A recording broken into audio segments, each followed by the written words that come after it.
Hello. Hello. I'm going to put myself on mute for a second. Okay.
Hello, Carrie.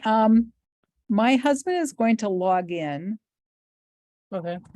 and he is not attending the meeting. That's just going to be a backup in case my computer freezes again. Okay. Just to be on the safe side since last time took a little disruptive.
All right, good.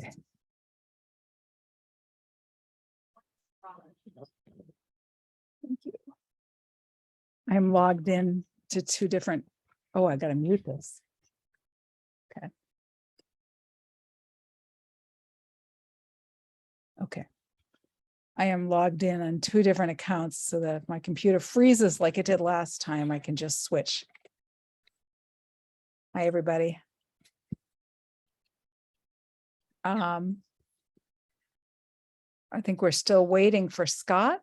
I don't think Scott's, I don't think Robin's going to be here tonight. We got one more minute.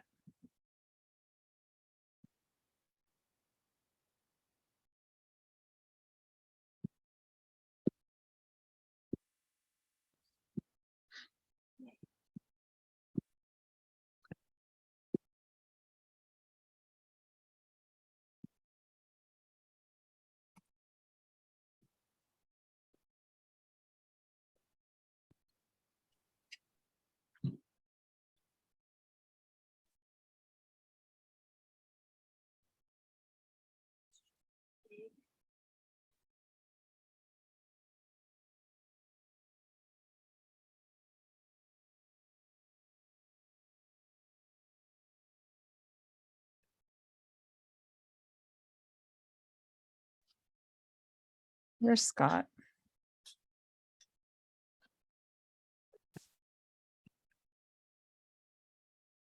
All right. Hey, welcome everybody. We are going to open the Conservation Commission meeting at 7 p.m. So welcome. Just to review quickly the agenda for tonight, we've got several hearings. We've got 7 o'clock is a continued public hearing for 58 Lake Drive for a notice of intent. 7:15, we have an RDA for 35 Weatherwood Road. 7:30 is 11 Pine Drive RDA public meeting. And then 7:45 is a continued public hearing for the ANRAD for 66 Lake Drive, Lot 032. And if anyone is here for that, just so you're aware, we are going to just open that hearing and then continue it to another date because the third-party review has not been completed. So we won't be having any discussion tonight. It'll just be a formality. So let's start with the Burns. Mr. and Mrs. Burns, are you here? Or 58 Lake Drive? I see you're muted. Hi. Hi, welcome. Well, can you see me? I cannot see you. No. Okay. I don't know how to do that. I'm sorry. Well, Okay. Here we go. Okay. great. Welcome. Thank you. So I think this is going to be pretty quick because you've worked hard to get this application together. Do you want to just quickly remind everybody of what your project involves, and then we can ask you some questions? Sure. Part of our retaining wall at the lake waterside collapsed, and we just wanted to have the rocks that are there that fell into the water put back up into the existing wall. We're not bringing in any dirt. We're not bringing any rocks. We're using hand labor, no heavy equipment or machinery. We have sent all the plans and diagrams that you've requested and has gone through to DEP and National Heritage Wildlife. And I think we've met everybody's concerns and done everything that we were supposed to be doing. Okay. So we did open the hearing like a month ago, so it's not fresh in all of our minds, but this is not unlike the other bank project that we reviewed recently. they're not changing anything in the buffer zone. They're only repairing the retaining wall, and they're only doing a section of their retaining wall, is my understanding. Is that correct?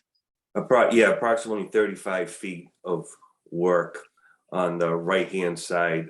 If you're looking at that picture, it's the right-hand side. This corner right here. Yeah, And I think there might be some photographs in here. Let me see if I can pull them up. So this is Lake Drive, and nope, there's no pictures. I know that we had some pictures. But it seemed pretty straightforward. yes, it is. It's a matter of just picking up rocks, putting them back in the wall so that it's a safer, sturdier wall than it was. Just fell down over time with the wave activity. Does anybody have questions about this?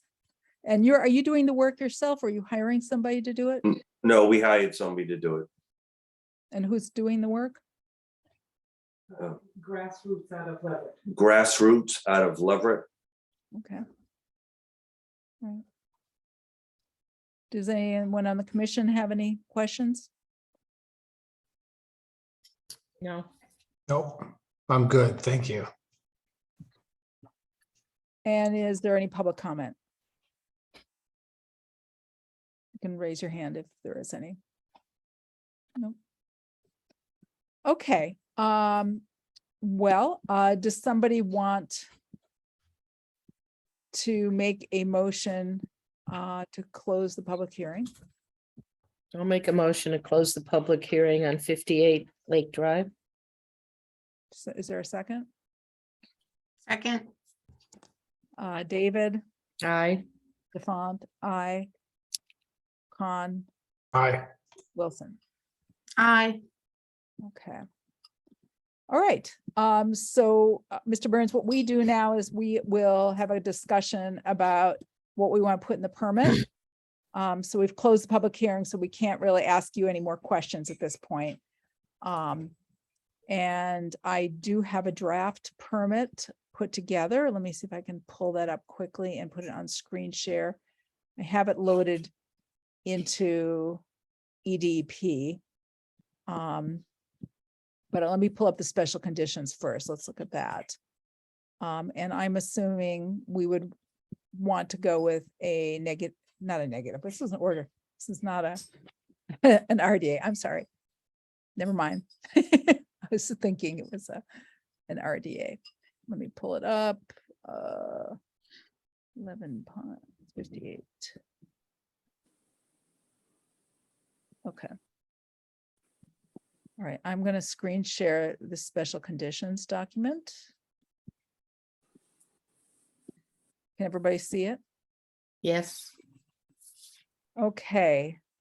So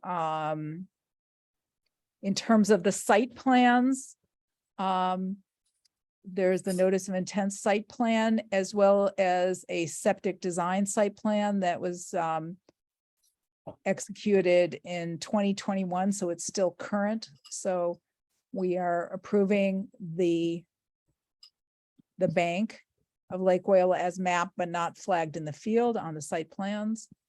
The project area falls within the bank of Lake Wyola as represented by an existing stone wall, but the limit of work should include a portion of the buffer zone to the lake. I would say shall include temporary impacts.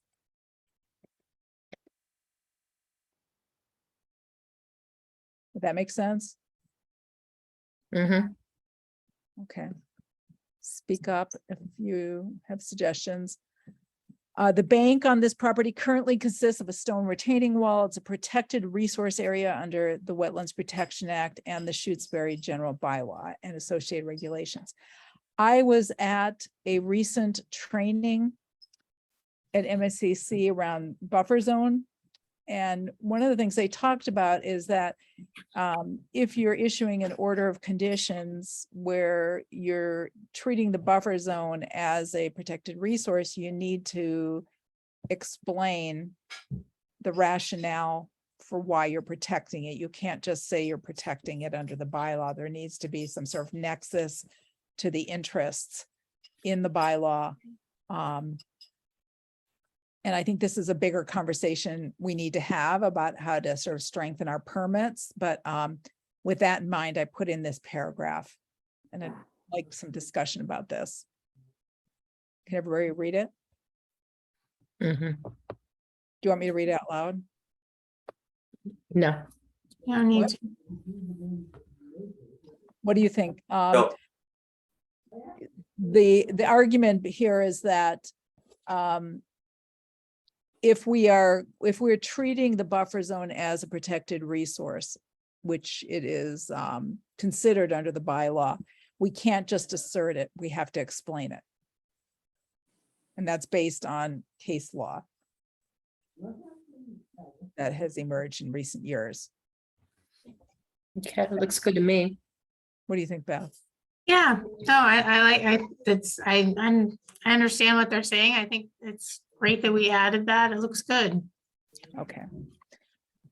So the project includes repair and reconstruction of a dry stone retaining wall, whoops, typo, missing word.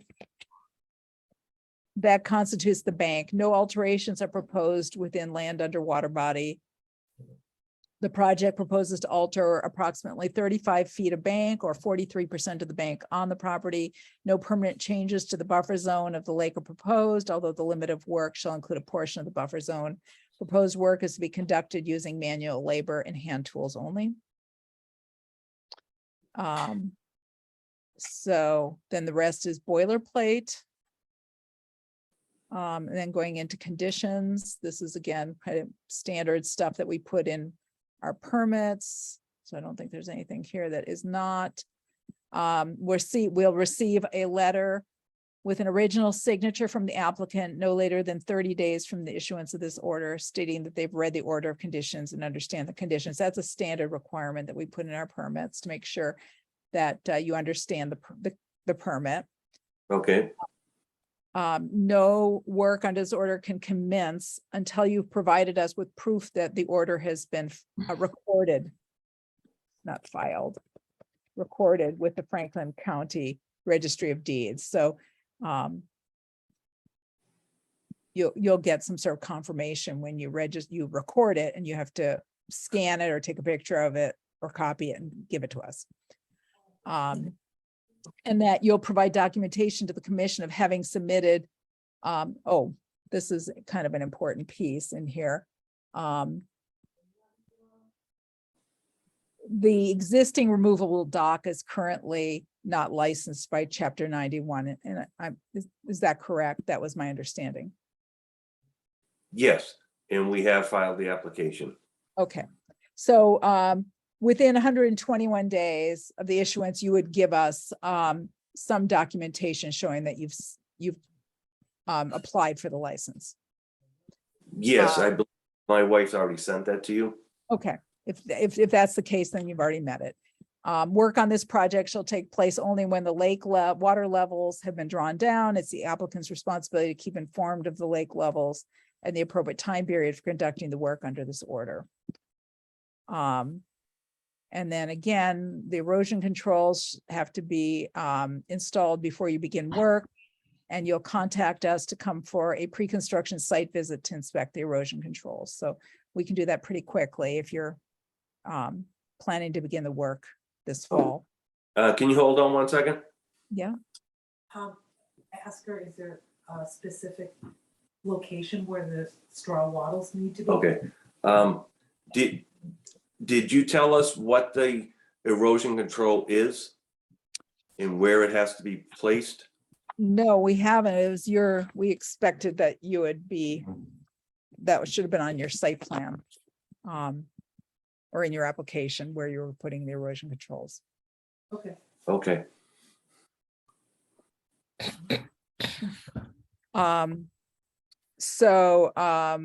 Erosion controls have to be inspected by the applicant and maintained. So that they're functional for the duration of the project and until everything is kind of completely stabilized. So stabilizing means if the ground is disturbed because you're hauling rocks and you need to do some reseeding, in your lawn area, you might need to put down straw or some erosion control to keep it from washing out until the grass comes back. Okay, Because if you're doing the work in the winter, it might be several months before you can successfully reseed and get things to grow back. And any construction materials that you're going to use, we want to have stockpiled as far away from the bank as possible within the area that you're working. If you have any piles of materials like rocks or soil, if you find you're going to have to use some soil, if it's going to be stored for any amount of time, you're going to need to put a plastic tarp over it so that if it rains, it won't wash into the lake. okay, That may not be so relevant for your project. For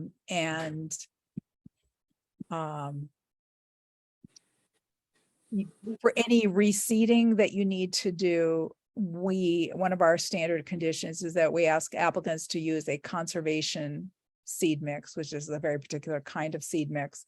You can buy it at a number of different landscaping places. You can order it online. If you Google it, you can find different places to buy it. But we ask applicants within 30 days of the issuance of the order to pick out what kind of seed they're going to use and send us some proof that you are getting that seed, either a receipt or whatever, a picture of the label with the content of the grass seed. And again, there's different kinds of different manufacturers have different mixes that they call conservation seed mix, but we'll leave that up to you to figure out. I know that Amherst Farmer Supply, I think, sells it. Then no later than 12 months after the completion of the project, the applicant should provide photographs of the site to us to verify that things have revegetated.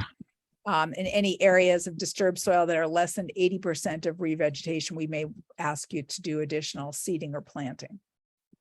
Then the last things are some post-construction requirements that we add is generally to these conditions. One is that pesticides and herbicides and fungicides shall not be used within 100 feet of the wetlands.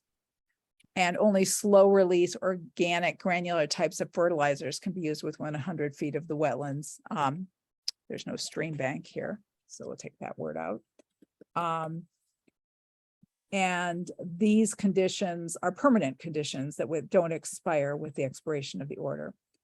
And then within 30 days of the completion of the project, you'll arrange a post-construction site visit with the commission. okay. How do these seem? Any comments or suggestions from the commission?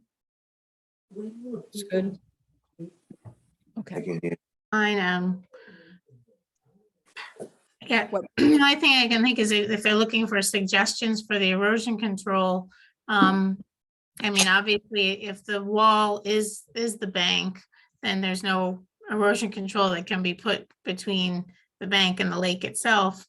But as you were saying, it's really what might happen to sort of the buffer zone area where they're doing the construction and, equipment's coming down there and material storage and stuff like that. So some kind of erosion control, basically, that would kind of go right before the wall, a wattle that's just laid right before the wall to just protect the lake in case there are areas where the vegetation's been worn away during construction. So a straw wattles you can purchase at landscape outlets. We just ask as a condition that applicants not use hay because hay can have seeds from invasive species, but straw is okay. You can also, if there's an area of disturbed soil, you can lay down straw. If you're going to seed it, which is a good practice, if it's still in the fall or early winter, and then put straw on top of that, it'll help the reseeding process in the spring. And you may have to reseed it if it doesn't And we take. don't expect any of the grass area to be disturbed. So, okay. So, do I have, Well, when will the paperwork be ready for me to file it with the registry of deeds? so, tomorrow morning, tomorrow, I will send off to our land use clerk the digital copies for her to print out and mail to you. And I will email you a copy as well. You're welcome to print that out and take that to the registry in order to record it if you want to do it tomorrow, or you can do it on Monday. I just want to warn you that the last time we had a meeting, when I went to submit the permits through the DEP website, it malfunctioned and it took me several hours before I could actually get it to work. I had to get somebody at the DEP office to intervene and fix something on their end. And so there was an applicant who was waiting because he wanted to get it recorded and he wasn't able to do it. So I just as an FYI, planning on Monday might be the best thing. I think I told you this actually, because you don't live locally, right? Right, but if it is emailed to my wife, then she will print it out and she can go there tomorrow afternoon, You can do that. if it's possible. If I'm able to submit it, if it goes through, okay. I will do my best, but I just want to warn you that, it might, if it doesn't, there's just no guarantee. Right, yep. I was lucky last time that I was able to get somebody to help, but I might not be able to get somebody quickly. So, do we have a motion? First, do I have permission? Can I have one question? Yes. Is there a template that we have to use that we understand everything, or just handwritten, free written statement? Is there a template that we have to use to explain? We No, understand it? we just send a letter saying, I am the applicant and I've read this order of conditions and I understand the conditions. Okay. My wife's out of the room just because I have COVID, so she doesn't want to come in. Oh, That's geez. all. Do I have permission from the commission to sign digitally? Yes. Yes. Okay. Would somebody like to make a motion for approving the order of conditions for 58 Lake Drive? I'll make a motion to approve the order of conditions for 58 Lake Drive. Second, Second, David, Aye. Font, I, Con, Aye. Wilson. aye. All right, well, thank you. Thank you very much. And it took us a long time to get here. I appreciate your patience. I know it All your help. was kind of arduous, wasn't it? It was. Thank you. But you're welcome. Okay. Sorry, my phone is my landline is. Hold on one second. Is there any way to shut that off? It's not going. Framingham MA is calling. Sorry. Okay. So I will submit that later. So we don't do it with everybody waiting. So it is now 7:21. Let's open the public meeting for 35 Weatherwood Road. This is an RDA for a septic system upgrade with Mr. Wang. Yep. Am I pronouncing your name correctly? Yeah, no, that's better than most people. So thank you. Oh, good. And is Chris Stoddard with you tonight? He's- Yes, Yep. he is. yes, he's with me virtually. Great. Well, welcome. Well, Chris, do you want to take the time to introduce the project to us? Yep, I will share my screen. Let's make sure it's the right one. It is. Oh, share. Everybody see that? Yep. Okay, perfect. Okay, so for the record, Chris Stoddard, Stoddard Engineering. Let's see if I can. There you go. So this is a 35 Weatherwood Drive. I think you remember, I believe you had an emergency order to have the deck on the house removed previously. So at that time, Ward Smith went out and did the wetland delineation, which you can see here. We located all the flagging for that. And so this project here is to replace the existing septic system on the site. So a little reference, here's the house, the driveway, the existing well.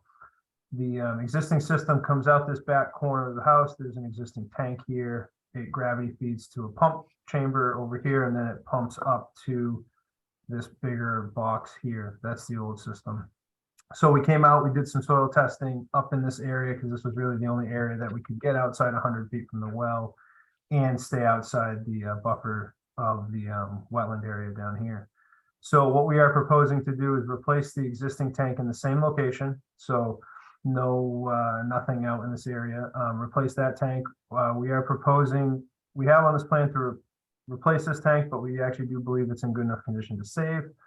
So if we can, we are going to save that tank and then redo the pump line up to the new proposed septic system leach field that would be up here, right next to the old one.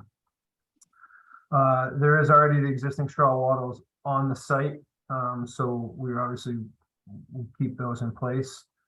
There'll be no storage of materials within the 100-foot buffer because this tank will be loaded out into the back of a dump truck and hauled away. And the new one will go in the exact same spot. And then all the rest of the work is actually outside the buffer zone, but I can answer any questions that you guys have. Are there going to be any tree removals for any of, I imagine for the leach field, you're going to have to take down some trees because it's kind of over there. Yeah, no, we squeezed it in between them all. Okay. There is a couple trees right up in this area here, one here and here. The pump line, we are going in the exact same route that the existing pump line is, and so we're not removing any trees in that area either. So it's our intention right now to not remove any trees. And for the work that you're going to be doing for accessing where the tank is going to go, where will the trucks go? Will they be going around the back? Yeah, through the zone? my thought is they're probably going to come in through this way just because it's nice and flat. They could come down this way, but it's pretty narrow between the tank, the pump chamber, and the house. So my thought is they'll just come right off the back of the existing driveway and shoot right across the backyard to load that out. It's up to the contractor, but we can specify that. I And don't part- know if they can make this swing to get around Part it. Part of the driveway is paved. Yes. it's Correct. asphalt. The entire driveway is paved. Yes. Mhm. All the way to this dotted line right here is the actual driveway. That's all existing pavement.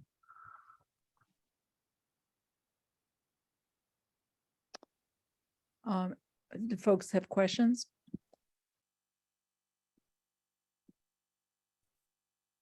No, I guess one question I had was once you've installed the tank and, you've recovered it, what are you going to do in the interim period to kind of stabilize that surface? Are you going to put anything down? Yeah, so the contractor is required to stabilize the site regardless of the season. So what he would use is we would probably use straw mulch to keep that. He would actually seed it this time of year. Obviously the seed isn't going to grow, but he'd have the seed down and then we would cover it with straw mulch to stabilize the site. Okay. And pretty much the tank and up over the top of the leach field as well. Okay. Hold on one second. Sorry about that. Okay. Any other questions from the commission or any public comment? no, looks good. All right. Would somebody like to make a motion to close the public meeting? I'll make a motion to close the public meeting for 35 Weatherwood. And is there a second? Second, David, Aye. DeFont, I, Con, Aye. Wilson. hi. Okay, so let me pull up the draft. I'm sorry, let me. Okay. I'm going to pull up the draft DOA and screen share it so we can move along with this right here. Okay, can everybody see it? Yep, Okay, so there's this is the permit. installation of a new Title V compliant, I guess it's not, I guess it's Title V compliant. What's the C? Compliant septic system, including blah, blah, blah. Septic tank is to be located within the 100-foot buffer zone. The leach field is located atop the existing leach field. Straw wattles for erosion controls. And then a negative determination number. Again, we were talking about this language for the bylaw, so I've checked off number 5. And here was a question I had under 6. The following work is subject to municipal, but not, so I'm thinking we don't do 6, right? Yeah, no. Don't do 6. Don't do 6. FYI, at the training I was at, there were some commissions that were talking about having developed their own DOA forms for their bylaws, and I got a copy of one from one of them. And because the recommendation from the attorney at the training was, if possible, to have separate permits if you're issuing one under the bylaw and one under the Wetland Protection Act. So that could be something we could discuss for a further date. So C, work described is in the buffer zone, special conditions, and then we have everybody's signatures. So let me pull up the special conditions. All right, let's see if I can screen share this.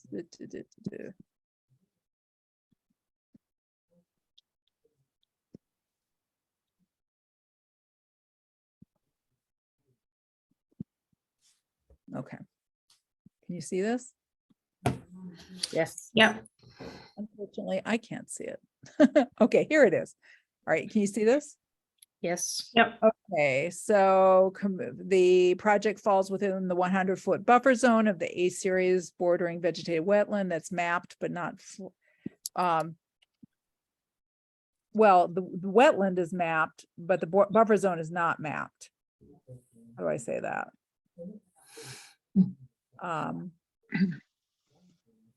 I guess, is that okay? Yeah. Okay. Wetland Protection Act regulations state that any applicant, I think this is unnecessary, but I was trying to make a stab at buffer zone impacts. And then here's the same language about the 100-foot buffer zone is a protected resource. And the commission finds that the buffer zone is critical to the interests of both the Wetlands Protection Act and the bylaw. And then here are some of the values that buffer zones contribute to the interests of the bylaw and act. Do you still want to have support the integrity of the bank? You might want to say support the integrity of the bordering vegetated wetland. Thank you.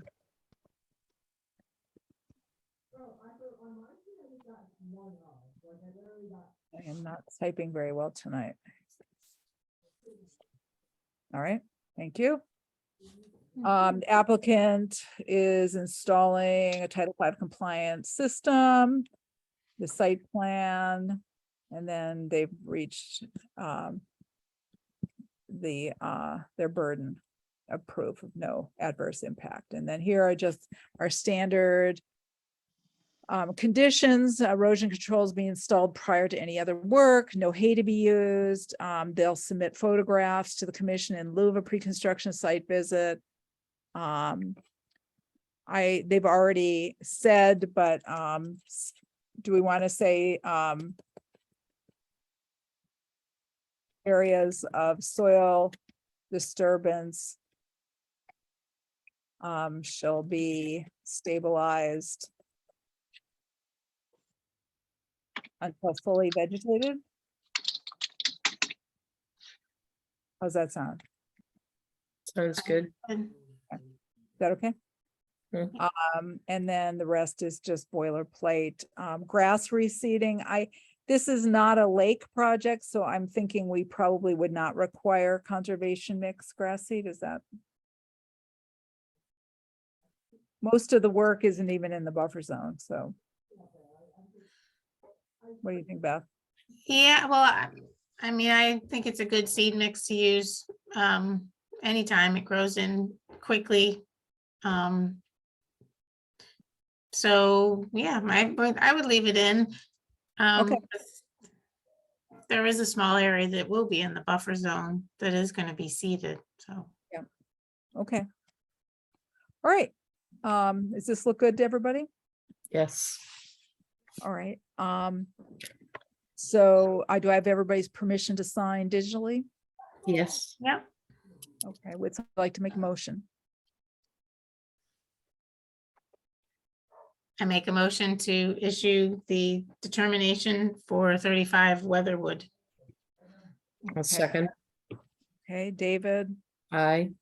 Font, I, Con, Aye. Wilson. Aye. Okay, thank you, Chris, and thank you. Awesome. Thank you. Have a wonderful night. Yeah, have a good Thank you. night. You too. All right, All right, thank you, Chris. now we have, it's another public meeting, that we're gonna open for 11 Pine Drive.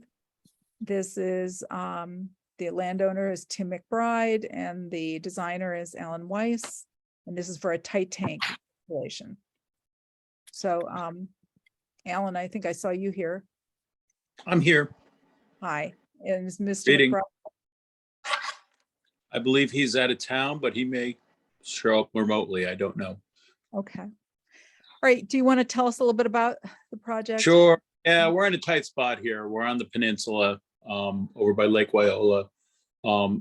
The folks at W.W. Clark came to me and said, what do you think about a tight tank here? And I said, absolutely. Board of Health and Health Department are in agreement. So this is going to be, it's got water on both sides as we are on a sandy promenade heading out into Lake Wyola there. Well, as I said, water on both sides. We can get a tight 2,000 gallon tight tank in here pretty simply using the existing drive. There won't be any tree cutting.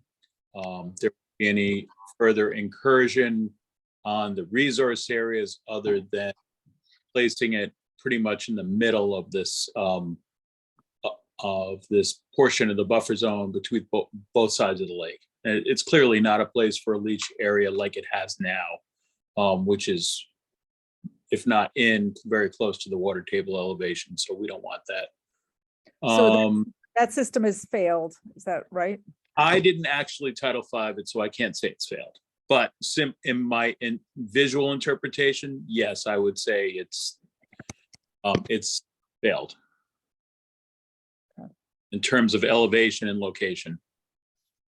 And is the tight tank, what are you doing with the existing tank? Are you? The tanks, it's right there in this very close location to what is there now.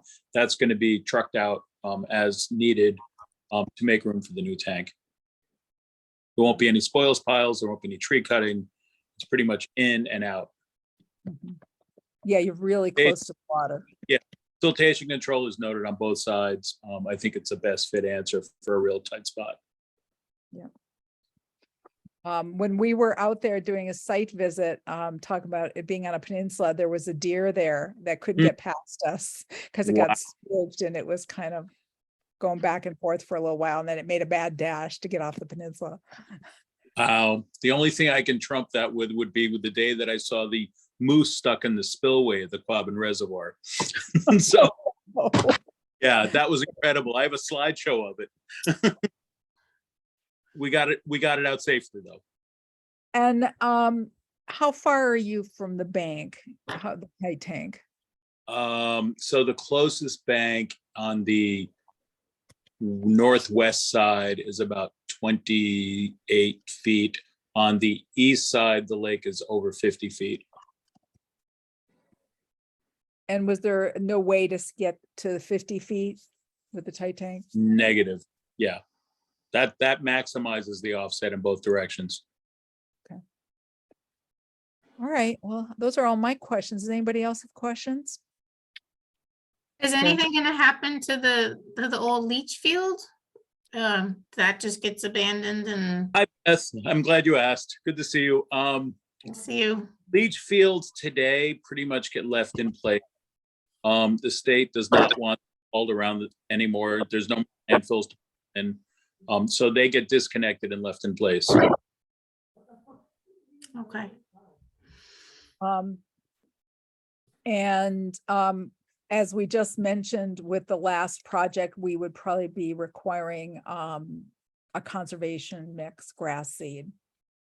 Yep, for there- seed in that area. There are conditions on the plan, you probably saw them, that call for a suitable mix. Of course, siltation control. I think they're trying to do it. They might try to fit it in this fall while the lake level's down, because it's a easier construction season to work with from the standpoint of getting the tank in. But yes, I have no issue with that. Okay. All right, well, was there any public comments? No. Oh, Mary Lou Conca? Yes, Mary Lou. Hi, Miriam. Can, just for the general public, because it's a public meeting, can you tell us what is a tight tank and what is it needed for? Sure. So most septic systems have a septic tank, which then allows the solids to either float or settle within the tank. And then the water, the liquid, goes to a leach area. In this case, a tight tank is a more conservative approach that simply is nothing more than just the septic tank with no outlet. And that tight tank has to be pumped on a regular basis every time it fills up. And that could be, depending on how it's used, it could be a few times in a summer season. It could be multiple times in a summer season. And that's all covered by Title V and the sanitary code. Okay, so you want this for a house on the lake? That is existing. That's correct. Okay, thank you. Alan, is there an alarm system or a Of course. monitoring? Yep. Yeah, all done. And it's set at 2/3 volume of the tank, so they have plenty of warning. Okay. Does the Board of Health require that they have a contract with a pumper? Indeed, they do. And that's all part of their approval process. Great. All right, I don't have any more questions. Somebody want to make a motion to close the public meeting? I'll make a motion to close the public meeting for 11 Pine Drive. Is there a second? Second. David, Aye. DeFont, aye. Khan Aye. and Wilson. Hi. And let me pull up, thank you, Alan. for Thank your- you. Oh, no, I got wrong permit. Whoops, let me get away from Weatherwood. Go to the next file. And, all right. I'm gonna pull up the special conditions on screen share so the commission can look at them. And here we go. Everybody see that? Yep. Okay, so the project falls within a 100-foot buffer zone of the bank of Lake Wayola. The buffer zone to the bank on this property consists of house shrubs, trees, herbaceous plants, and a grassy lawn. It's very nicely landscaped, I might add. I liked it. And then this language I had put in, I'm going to suggest we take out. I don't think it's necessary. So then this was again the interests of the buffer zone rationale for protecting the buffer zone. Same language that we had in the last permit. And applicant is putting in a 2,000 gallon tight tank. No alternatives. And then the special conditions. This is all boilerplate. Once erosion controls are in place, the applicant shall submit photographs to the commission in lieu of a pre-construction site visit. there's any changes to the permit, the applicant will need to return to us for approval of those changes. Debris will be kept as far away from the bank of the lake as is practicable. Any unconsolidated materials will be double tarped if they're left out, and the grass seeding that we just talked about. And then photographs of the site within 30 days of the completion. Any additions or comments? No, No, And looks good. This would be for a negative determination number 2. Oh, I mean, number 3. Did I say with the last one, did I say negative determination number 2? I think I No. did. No, that- no, you said 3. I showed it, it wasn't 3, so a negative number 3. All right, do I have everybody's permission to sign digitally? Yes, yes, All right, and somebody want to make a motion? make a motion to approve for the order of conditions for 11 Pine Drive. Okay, second, second, David, Aye. Defont, I, Khan, Aye. and Wilson. aye. Okay, great. Thank you, Alan. Yeah. And we will get you that permit. Much appreciated. All right, thank you. Okay, so I didn't think we were gonna get to 7:45 without making everybody wait. I'm really impressed. All right, so it's 7:44. So for members of the public who are here, we're gonna open the public hearing in a moment. The continued public hearing for the ANRAD for Lotto 32. And what I had announced to the group earlier is that because we're continuing this to another date, this is going to be pro forma. We're just going to find another public hearing time and date and vote to continue it. Okay, so it's 7:45, so we can continue the public hearing for the ANRAD for 66 Leverett Road, Lotto 32, being proposed by the town of Shutesbury. So who's here on behalf of the town? I see Mary Ann Antonellis. Hi, welcome. So the plan right now is tomorrow is going to be the peer review with the Fuss and O'Neill delineator. And then in consultation with Emily Stockman, it was decided that we would need to continue it to at least the 17th because she needs time to provide written comments. And then our policy is that she provides written comments and then the applicant has an opportunity to respond to those comments.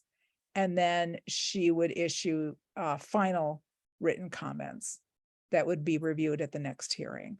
So there's kind of a back and forth process of reviewing whatever recommendation she has. Are there any questions about that? I don't have any questions. No, And so who I am planning on coming for the site visit tomorrow with April and Emily. Is there anybody else coming from the town? Well, I'm going to be there. And then Penny Jakes will be there with me. Okay. I don't think anybody else will be there from our team. Okay. And I sent out an email earlier today that got a phone call today from Nancy Dillman, who lives at 62 Leverett Road. And she had given permission for the commission to look at her property a couple months ago and has given permission for the site visit to go onto her property tomorrow. And she'll meet us when we go over there.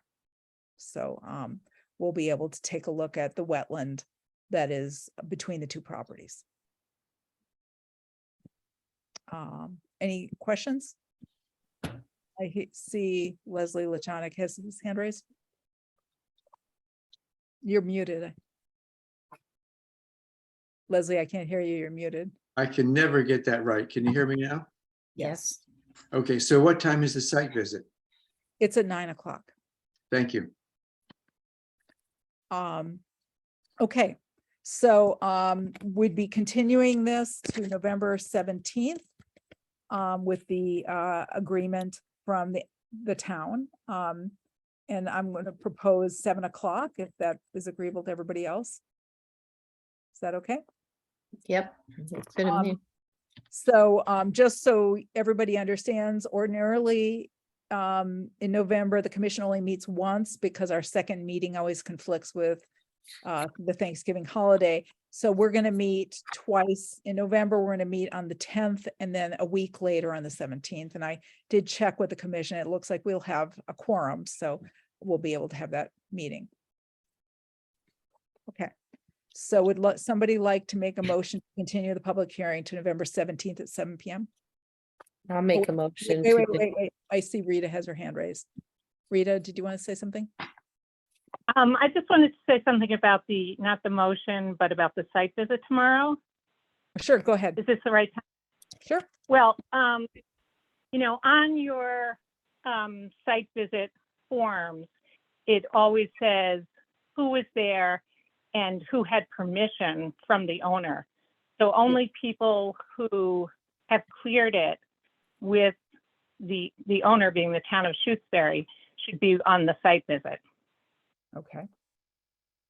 Well, I'm assuming So that this is not an open, this is not like anybody who wants to show up should be showing up without having gotten prior so can I authorization assume to I do have so. permission? Yes. Well, it's the key parties here, but I heard Leslie ask. So this Yes. is not an open meeting, nor should the Conservation Commission be inviting or allowing people to come who have not had permission from the owners, which Well, is the town of Shutesbury. I would just say that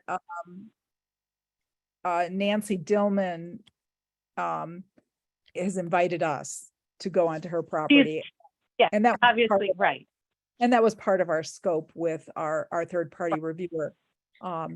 And she's not attending the rest of the site visit. It's only to Right. show her property, is my Right. understanding. Yeah, that's absolutely fine. I And just wanted I to would be just say, we haven't invited anybody else, and we're not aware that anybody else intends to come. I don't know what would happen if somebody were to show up. It sounds like you're asking if there's anybody here that they ask permission or that they not come.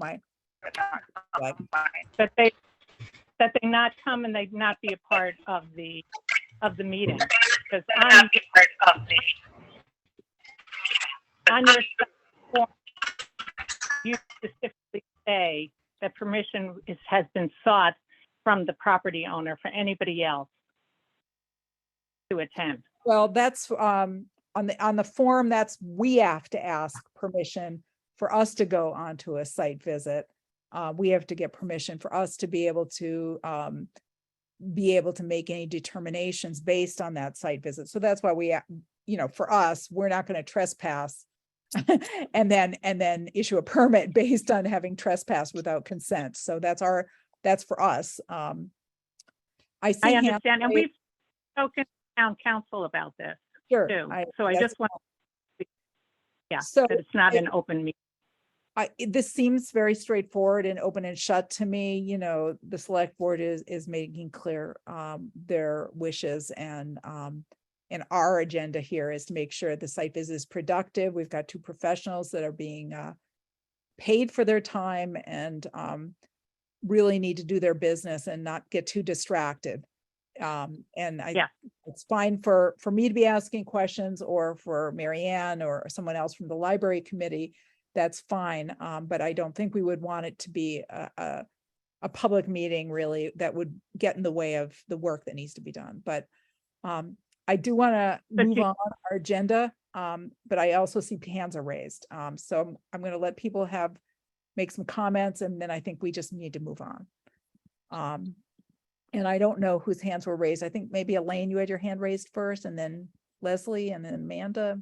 Does that sound right? Thank you. I am chair of the Library Building Committee, and I'd like permission to attend this site visit.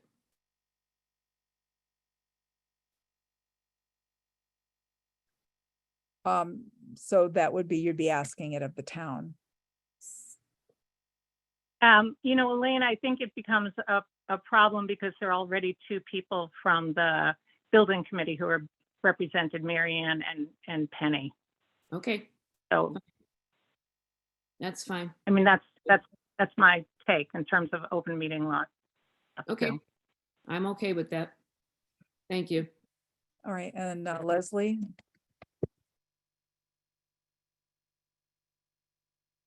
You're muted again? Hit it again. Okay, let me try this. Can you hear me? Yes, Yes. we can. So Rita, you are telling me that as 30-year member of the public, I cannot come to the site visit tomorrow morning to observe, not to comment, but just to observe. You're telling me I cannot do that. we have talked to Donna McNichol, town council, and this is a site visit organized by the Conservation Commission where permission is supposed to be received from the property owner. The town of Shutesbury is the property owner. So no, this is not an open meeting. So you were telling me that I can't attend. This is not a posted meeting. No, let's be blunt. You are telling me that I cannot attend as an observer. I am telling you that the Conservation Commission is having this site visit and it should be done in accordance with how the Conservation Commission does its business. And ultimately it's up to the Conservation Commission, but it's problematic if this becomes an open meeting. It becomes a public meeting. I don't understand your verbiage, Rita. So again, I just want to come back to wait. Who is telling me that I cannot attend as an observer? I am telling the Conservation Commission that they have to have permission of the owner when they are doing these site visits. But They you're are the doing the owner. site- You are representing the owner here. No? And the Conservation Commission has not asked that anybody else be in attendance other than the Fuss and O'Neill person and their consultant, and Miriam is chair of the Conservation Commission, the library director, and Penny Jakes. Is that correct, Miriam? Could you say that again? I'm saying you have told us who is going to be in attendance, and you've notified the town of that. And are you inviting anybody else to come? No, we're not. We have not invited anybody else. I was not aware that I thought it was just going to be probably one representative from the town and then the two wetland scientists and myself. So this is news that it'll be Penny and Mary Ann. And that's fine. Again, I feel like the professionals need to do their work, and you know, I would just ask that the town, as well as myself, you know, make sure that we're not getting in the way of their work. And we can ask questions, or if there's something we want to point out, I think it's fine for us to point things out, but I think we need to let them have some independence and not feel like we're breathing down their necks. And Les, I am leaving it up to the Conservation Commission. Okay. Well, we have not invited anybody else, so be clear about that. And you know, for the public, let me just say, I hope this maybe will be reassuring, but Emily Stockman has been a third-party reviewer for us for years, and she has done third-party reviews for many, many other conservation commissions, and she's excellent, and she's very professional. She's very independent. I have tremendous amount of respect for her and confidence that she will do a careful job. And I just want to reassure everybody that I think we'll all feel good about the outcome. Okay, I'll just say, I know Emily. I have worked with her. I have hired her to do work. And I know her work. She's one of the best wetland scientist in the Commonwealth. And I would simply, as a member of the public, as a citizen of the town, would like to attend as an observer, not to interfere with what is going on, not to ask any questions, but simply to observe. I think that's an important role for members of the public.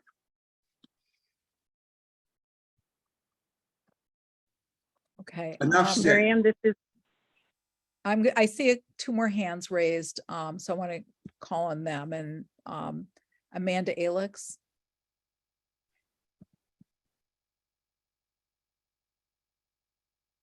Amanda? Hi. Hi. I mean, Alex, 16 Lakeview Road. I just want to preface this with, I'm not planning to go to lot 32 tomorrow morning. However, I do agree with Leslie's notion that it should not be an issue if anybody wanted to attend, not to interfere, simply to observe. That's public land. As far as the owner goes, it's the town of Shutesbury. That's all of us who live here and pay taxes. That is our land. We should not be disallowed by anyone to go there if we want to, particularly with something this important. So that's my 2 cents worth. Thank you. Thank you. Mary Lou, and then, I think we need to move on because, again, this is not our purview. In this situation, the town is acting as the applicant, and we are not acting as the town in this role, the Conservation Commission. We need to respect the wishes, I think, of the applicant in this situation. At least we, the Conservation Commission. I'm not making decisions for other people, but I think that, it's been said, where things lie. Mary Lou Kanka? Hi, Miriam. I'm in agreement with Leslie and Amanda, and I'm a little confused right now on how this will end up, because it appears the select board, Rita, who is representing, is saying it's on you, but you are clearly stating it's on the town, who are the applicant and therefore the owners. I'm very much interested to go and stand there, and I know how to be quiet and observe without any kind of interference. Yeah, so thank you. I just want to make clear, and I guess, I'd like to hear from the commission, but I want to make clear to everybody that I don't want to be in the position myself of making decisions tomorrow if people show up uninvited. I feel like that's really the town's responsibility to handle that. I'm here, at the courtesy of the town as an observer or participant tomorrow, and I'm not orchestrating this. So again, I leave it to Mary Ann and Penny to handle that situation if it becomes a situation. And I guess I would ask people to be respectful. We're doing our best. The town is doing its best. And, I know that's a lot to ask, but just, to try to trust that we're all trying to act in good faith here. Any other comments from the commission before we move on? Okay. Would somebody like to make a motion to continue the public hearing to November 17th at 7 p.m.? So I'll make a motion to continue the public hearing to November 17th at 7 p.m. Is there a second? Second. Okay, David, Aye. Defont, aye. Con, Hi. Wilson. Aye. All right, thank you, everybody. Thank you. And thank you, Rita and Mary Ann, for coming tonight, and we'll look forward to tomorrow and seeing you all on the 17th. All right, let's move on. So we've got a few more items I think some people have come for. And I know one of the topics had to do with some concerns about beaver trapping down by the lake. And I invited Kat Hilton from the Board of Health to come. And I don't know, is Mary Jo Johnson here? Or there were a couple of people who had contacted the commission about it. Is there anybody here who had contacted the commission? Don't see any hands raised. Oh, Mary Jo is here. Hi, Mary Jo. Hi Do there. you, I want to, you know, I want to share some information, but why don't you, would you like to make a statement to the commission about what your concerns are? Sure. I guess I got concerned about this issue when I heard that there were people that were upset that beaver were killed near their residences. And I did some research on my own. I discovered that potentially a better solution has to do with installing equipment to ensure that beaver don't block culverts, and that they, you know, are encouraged to create dams near culverts, but not in them. And that encouraging beaver to do this will actually solve a problem that would otherwise be ongoing, because beaver will keep coming back to the same desirable place and keep having to be trapped year after year. My observations of that specific area is that the beaver are doing very well in the conservation area around Fisk Pond. And so chances are this is something that's going to keep coming up. It's also my understanding that this commission is responsible for and knowledgeable about this type of equipment. So my simple request would be, would there be some way when the Board of Health is approached with an emergency request to exterminate beaver, that there be consultation with this commission where there is expertise on installing devices that will resolve the problem over a period of years. Another suggestion that was made to me by a neighbor, and also was made in the meeting of the Board of Health last time, was that concerned residents participate in making sure that that particular area around the culvert remains clear of branches and so on that beaver might be putting in there. So those are basically my thoughts, and I'm interested to hear from you what might be done about the situation. Thank you. Well, let me just take a second and for the public, summarize my understanding of where our jurisdiction is in this, and where the Board of Health is. And Kat, you please, correct me if I get it wrong. But the way that the state reviews these issues is that the Board of Health has the authority to decide that there's an emergency that requires some action regarding beavers. And so it first goes the question first goes to the Board of Health, not to the Conservation Commission. That I know that may not seem like that makes sense, but it's because the understanding is that there could be hazards to public safety and public health. And that's really kind of the Board of Health's bailiwick. So there are kind of three different approaches. One is to breach a dam. And if that is the solution, to breach the dam, it has to be done in a particular kind of way in order to be effective and to make sure that the resource area, the wetlands around the dam, don't get contaminated with sediments and debris.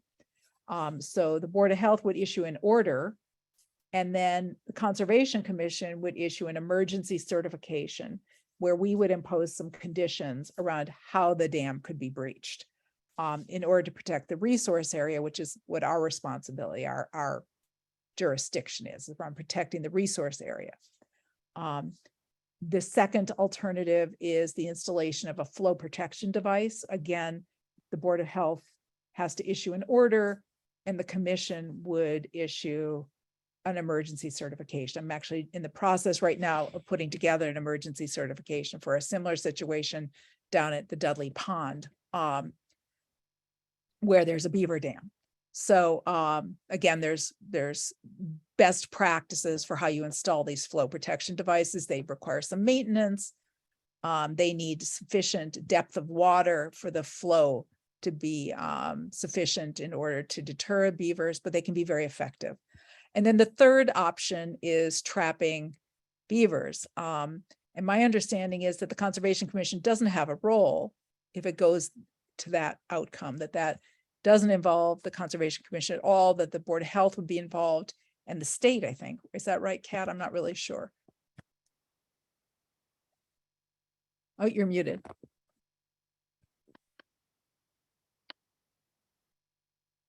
It's a kind of a funny situation where this role has been thrust upon boards of health maybe 15, 20 years ago, where when there's an emergency situation, the board, anyone who wants to trap beavers outside of the legal beaver trapping season, which begins very soon. I think it begins November 1st and it goes at least through March, maybe later. They have to get the consent of the Board of Health. The applicant can be either a private resident or it can be a government entity. We've never had a request from a private resident. And it always is an emergency. And they don't come to us unless they're having an emergency where infrastructure is threatened.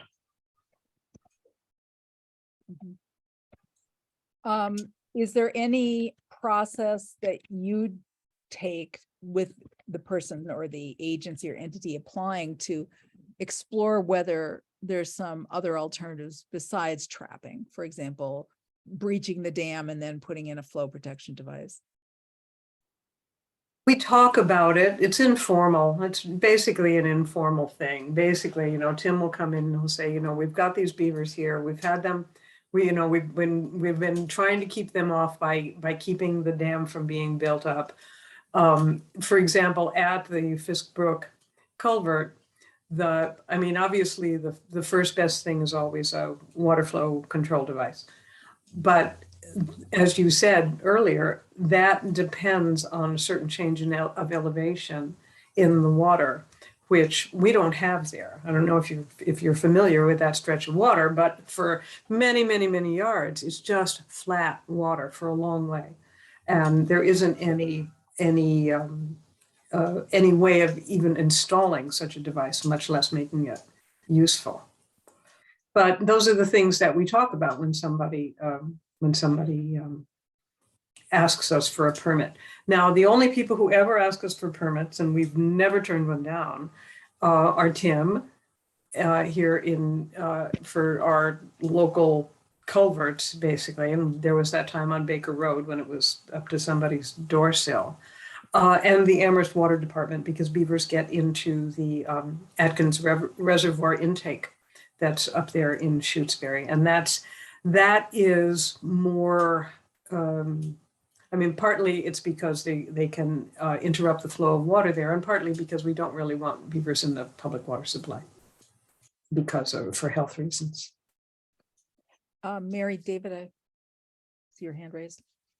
Yeah, so I'm a little confused and I have some questions because I actually had asked about beavers just a few weeks ago. Were there any new beaver things going on, and was told by LWAC that there wasn't. And I was part of the trip when we all went from LWAC to go up and look at all of the beaver dams.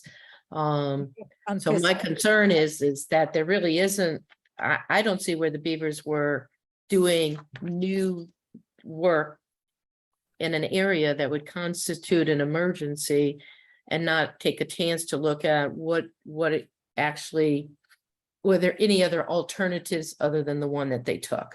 And that's really my question and my concern, because I'd actually walked up there recently to look to see if there was anything new going on, and I hadn't seen anything. So I guess that's my concern, is where's the emergency? And how's that defined? And was there an option to look at something new like we looked at when we looked at the other beaver dams?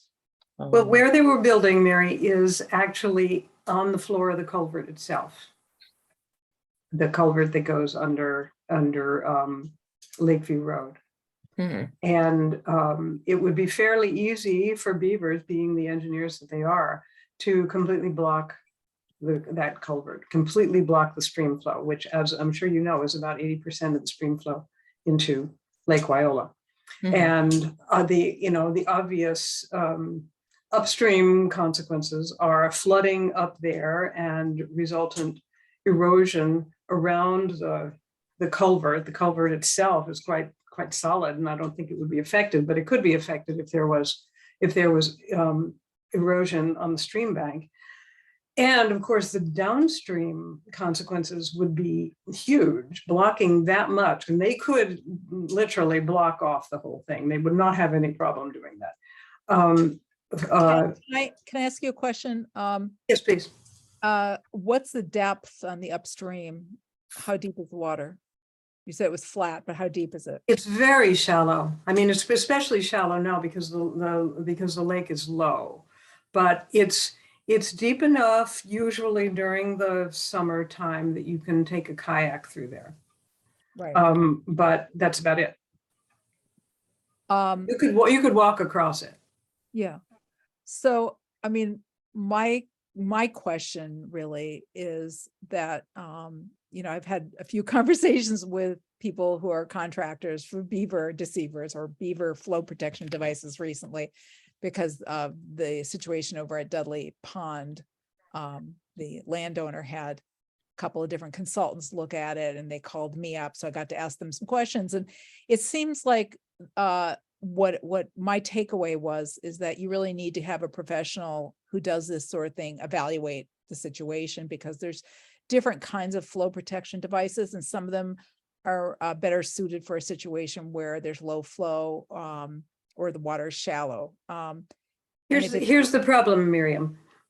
It's right on the town line. Yeah. Quite possibly the kind of device that Mike Callahan has suggested for Dudley Pond could be installed there, but it would be in Wendell. Right, and we just don't have jurisdiction there. So what we can do on our side of the town line is fairly limited. I agree that a professional evaluation would probably be helpful, and we might find some other way. I mean, before this, what was happening was that I know in other years when they've been interested in building there, Howard Kinder has just climbed down there and pulled the sticks out every day. But that's not really an option. I was going to say, and this is a concern I have about just encouraging residents to kind of maintain things, is somebody called me who is a neighbor in that neighborhood and said that in the past, Howard Kinder did that, and then, according to her, left the debris floating in the water, and it washed up on the bank of her property, and she was upset with the debris floating in the water. And so we certainly, this is again where there's best practices, and one of the best practices is to remove the debris and dispose of it outside of the buffer zone of a resource area, not to leave it in the buffer zone, not to leave it in the resource area itself, because it's just producing sediment. I hear you. And of course, that's a Concom matter. That's not a Board of Health matter. We have a very limited role here. We don't have any kind of role in managing beavers, in managing their habitat, even in overseeing what happens once we give this permit. Our role is to consent to breaching, trapping, or other mitigation. Yeah. So I guess one of my questions is, there are best practices and maybe conversations that could be had in advance, planning for the future, for the next time this is a problem. And, from the Conservation Commission's perspective, I'd like to make sure that, whoever is removing debris is not leaving it in the resource area, and that there's a clear understanding with the town that no town employees will remove beaver dam material and leave it in the resource area, because that would technically be a violation of the Wetlands Protection Act and the bylaw. But the other question is, if this is a problematic location and it's on the town line with Wendell, would it behoove us to try to have an intertown conversation, perhaps with the Board of Health or the Conservation Commission in Wendell, about trying to come up with some sort of solution that meets the needs of both communities ahead of time, and maybe get an evaluation to see if because the problem is there's so many beaver in that area. I'm not sure you're going to trap your way into a solution. I think trapping is a very short-term emergency solution, but it's not a long-term. I agree. Yeah. So, there are many beaver upstream in Fisk Pond, and those beaver are actually doing something beneficial to the community and the residents because they create storage capacity and stormwater resilience. So it's not all a net negative, but No, there are many beavers up there that are, they're not bothering anybody and nobody's bothering them. But when they come down and they start threatening our infrastructure and also threatening the whole, ecosystem of Lake Wyola, that's an emergency. well, that's Now, where maybe having this planning process to think about getting a consultation, talking to the town of Wendell, and trying to look. I think that's a good idea. Okay. Well, I would be willing to reach out to the Wendell Conservation Commission and see if I have a couple contacts and see if maybe they could work with their town and we could come up with a discussion about it. What could be interesting would be to try to get ahead of the problem so that we don't get suddenly smacked with an emergency. We need to trap these beavers right now, and to try to predict where the next interaction with beaver activity is going to happen and try to head it off before we get to the emergency stage. Yeah. And I think like in terms of an emergency, there are other solutions besides trapping. If they need to go out and remove a dam because it's flooding the infrastructure, the turnaround time for an emergency certification from us could be within 24 hours. So that's probably even faster than you're going to get a professional licensed trapper out there to set traps. So if it's really an emergency, there's non-lethal approaches that actually would lead to a quicker outcome of at least releasing the water and then going to the next step of figure out how to prevent them. But I think that may be an education piece. So, right. As far as when it comes to breaching the dams, I feel that that's kind of more your bailiwick than ours. I mean, I think we do and we can give permits for that. But that seems to be your province. Yeah, we would have to get an order. We have to have an order from another agency for us to issue an emergency certification. But that could be as simple as you just telling us you think it's an emergency, you'd like to see something done, and then we can issue the emergency certification, and it can go out the next day and breach the dam. So It has to control things. I'm sorry. Wait a minute, what I don't understand is the town owns it. Yeah. We bought it. Excuse me, somebody's talking. If you please mute yourselves. Thank you. Or if you have a question, please raise your hand. You mute yourself. Okay, thank you. All right. Mary, did you want to say something? Yeah, so I just have a question and then a comment. So I guess for me, the question is, my understanding is that they trapped the beavers, but nobody did anything with the dam they were creating. Is that a true thing? Since we're getting information from other people, but my request really would be for this, if that came in as an emergency, would it be possible before they trap the beavers that we had a consultation with the COMCOM to see if there was another solution to doing that. We could do that. If that would be a possibility, to do that. You know, because We there could do are that. quite a few, like, you know, there's quite a few of us here that on Lake Wyola, the LWAC that have interest in following this problem, but those are my 2 comments, so thanks. That's great. Thank you. Sure, Thanks. Sure, we could certainly do that. Thank you, Mary Lou. And I think we need to move on, but I think we've kind of got to a place, but go ahead. Hi, okay, so one thing here that put me in this situation, and I found it very, very disturbing, is the shooting that went off. Gunfire, you know, and I looked into it, and I guess it was a pellet gun. And so firing within too close to someone's house doesn't come into effect with the pellet gun, but who knew? You know, and that it occurred on a holiday, Indigenous Peoples' Day. That was another very disrespectful move.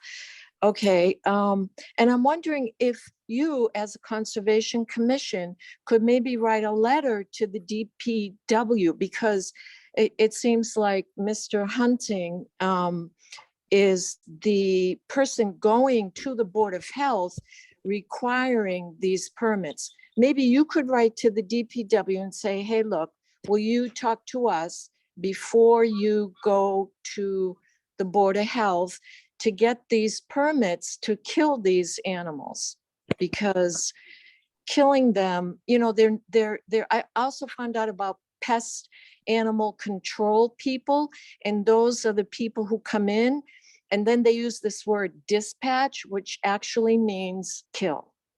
Okay, thank you, Mary Thank Lou. you. Thank you, Miriam. So I would like to move on, but I will pose this to the commission. Do you want to draft? Do you want me to draft a letter to the DPW and Board of Health? I think, I don't know if we need to draft a letter. I think we just ask Kat if there comes a question that we do a consultation, and I think the question could come from anybody, but I think that would, for me, would be satisfactory. That would work for me. I think there's an Yeah. education piece that I would hope would happen with the DPW around not relying on trapping as a solution. I would leave it to you, Kat, to have that conversation about looking at other options and having a conversation with us. Or at least even with me, if it's an emergency, you can't wait for the next Concom meeting, you know, just give me a phone call and we could talk about it. And I will reach out to Wendell and see if maybe we could initiate a conversation about that. What I heard is a little different, was that there was a desire to keep that culvert open because Camp Anderson likes to launch their kayaks and go under the culvert with their kayaks. And that was why there was a desire not to put in a flow protection device. So I've heard 2 pieces and I don't know what the truth of it. I don't see how water flow control device could work there. But possibly the kind of thing that they're suggesting for Lois, if it were far enough upstream. I've kayaked up there, and it's very low all the way up to the next beaver dam, which is at the lower rim of that big marshy area. And I don't really see how it could work there. No, I don't know. Maybe it could. Yeah. Okay. Are we ready to move on to another topic? Mary Jo, did you have your hand raised? We have other things we have to address tonight. No, I just didn't fully understand how the education piece was going to happen. I mean, it seems like it's a relatively complicated topic. So I just wanted clarification on how that works, with whom, and who decides who's going to educate about what. Not sure. I have an answer to that. So I'm just wondering if I should try to follow that up some way. Because I've seen some really great resources. Yeah, I and think I'm actually wondering if the town might want to have a policy to not have killing is the first response. in an Killing emergency. is not the first response, Mary Jo. Right? I mean, the first response is to do nothing as long as they're not bothering us. And the second is to find a non-lethal way of dealing with it. You know, for example, a couple of years ago, maybe it was last year, I don't know, over on Baker Road, beavers had to be trapped out. And they several times tried water flow control devices, so-called beaver deceiver type things, but the beavers weren't deceived, right? They found ways of circumventing it. I mean, normally, unless we have a very weird situation like this one with the culvert, where there's no kind of device that anybody knew about, at least, that would work, that's why they went straight for trapping. They do try first. They don't just adopt lethal means automatically. I think that maybe some of this might also be a place to go to, would be the select board. I think that the select board could play a role in, kind of setting the tone for process and for what the priorities are for the community. So maybe that might be another suggestion in terms of education, is to go to the select board about this. I'm not trying to put this off by any means. I'm certainly not taking this seriously, but I also feel like, the highway department reports to the select board. So maybe that would be also another place to go. Thanks. I really appreciate your listening and your responses. It's very helpful to know what you share. Great, thank you. All right, I think we can move on. But if you want to stay for a second, you can stay, because there's another item that actually related to you around site visit follow-ups. I'm going to take them out of order right now. Mary Jo had reached out to us because she lives at 11 Great Pines Extension, and the property next door to her has, in the past, this is number 13, has had a flooding problem because the house is built on a hillside and there's kind of a bowl-shaped kind of hill surrounding the property. So there's very steep slopes, and then there's a very low point where the parking area is. There's a dry well in the middle of the parking area with a grate that doesn't, sometimes clogs up and doesn't take enough water, and flooding happens. And so I had a conversation with Mary Jo about it, and Mary David and I went out and took a look at the property.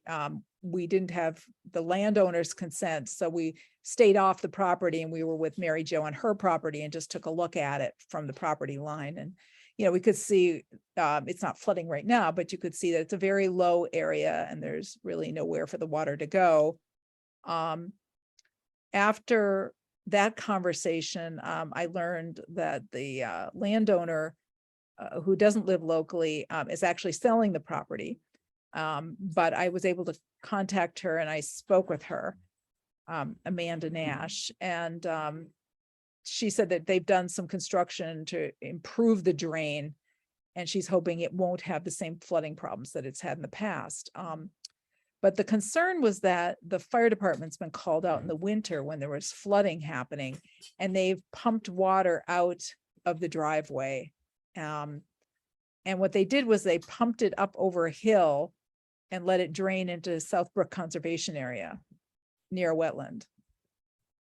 So I talked with Lenny Zwanka, the new fire chief, and he explained, that they've come out there because there was a tenant who was feeling it was a safety hazard because water was getting into the house, and the concern would be that if it got to the electricals in the house, it could be very dangerous. And so there was standing water. He said it was like 6 inches to a foot of standing water in the house, as well as the parking area. So that's a lot of water. And the septic leach field is in that general vicinity. So some of this flooding water was atop where the septic system is. I think that was a big concern too, was this flooding the septic system, leach field, and who at some point in the past, the Board of Health had looked at the system, so there were questions about that too. So I went out today to Southbrook Conservation Area, and I went up to the slope for the property boundary. And I could see where they pumped the water to, and it's a large BVW, intermittent stream, that empties into the lake.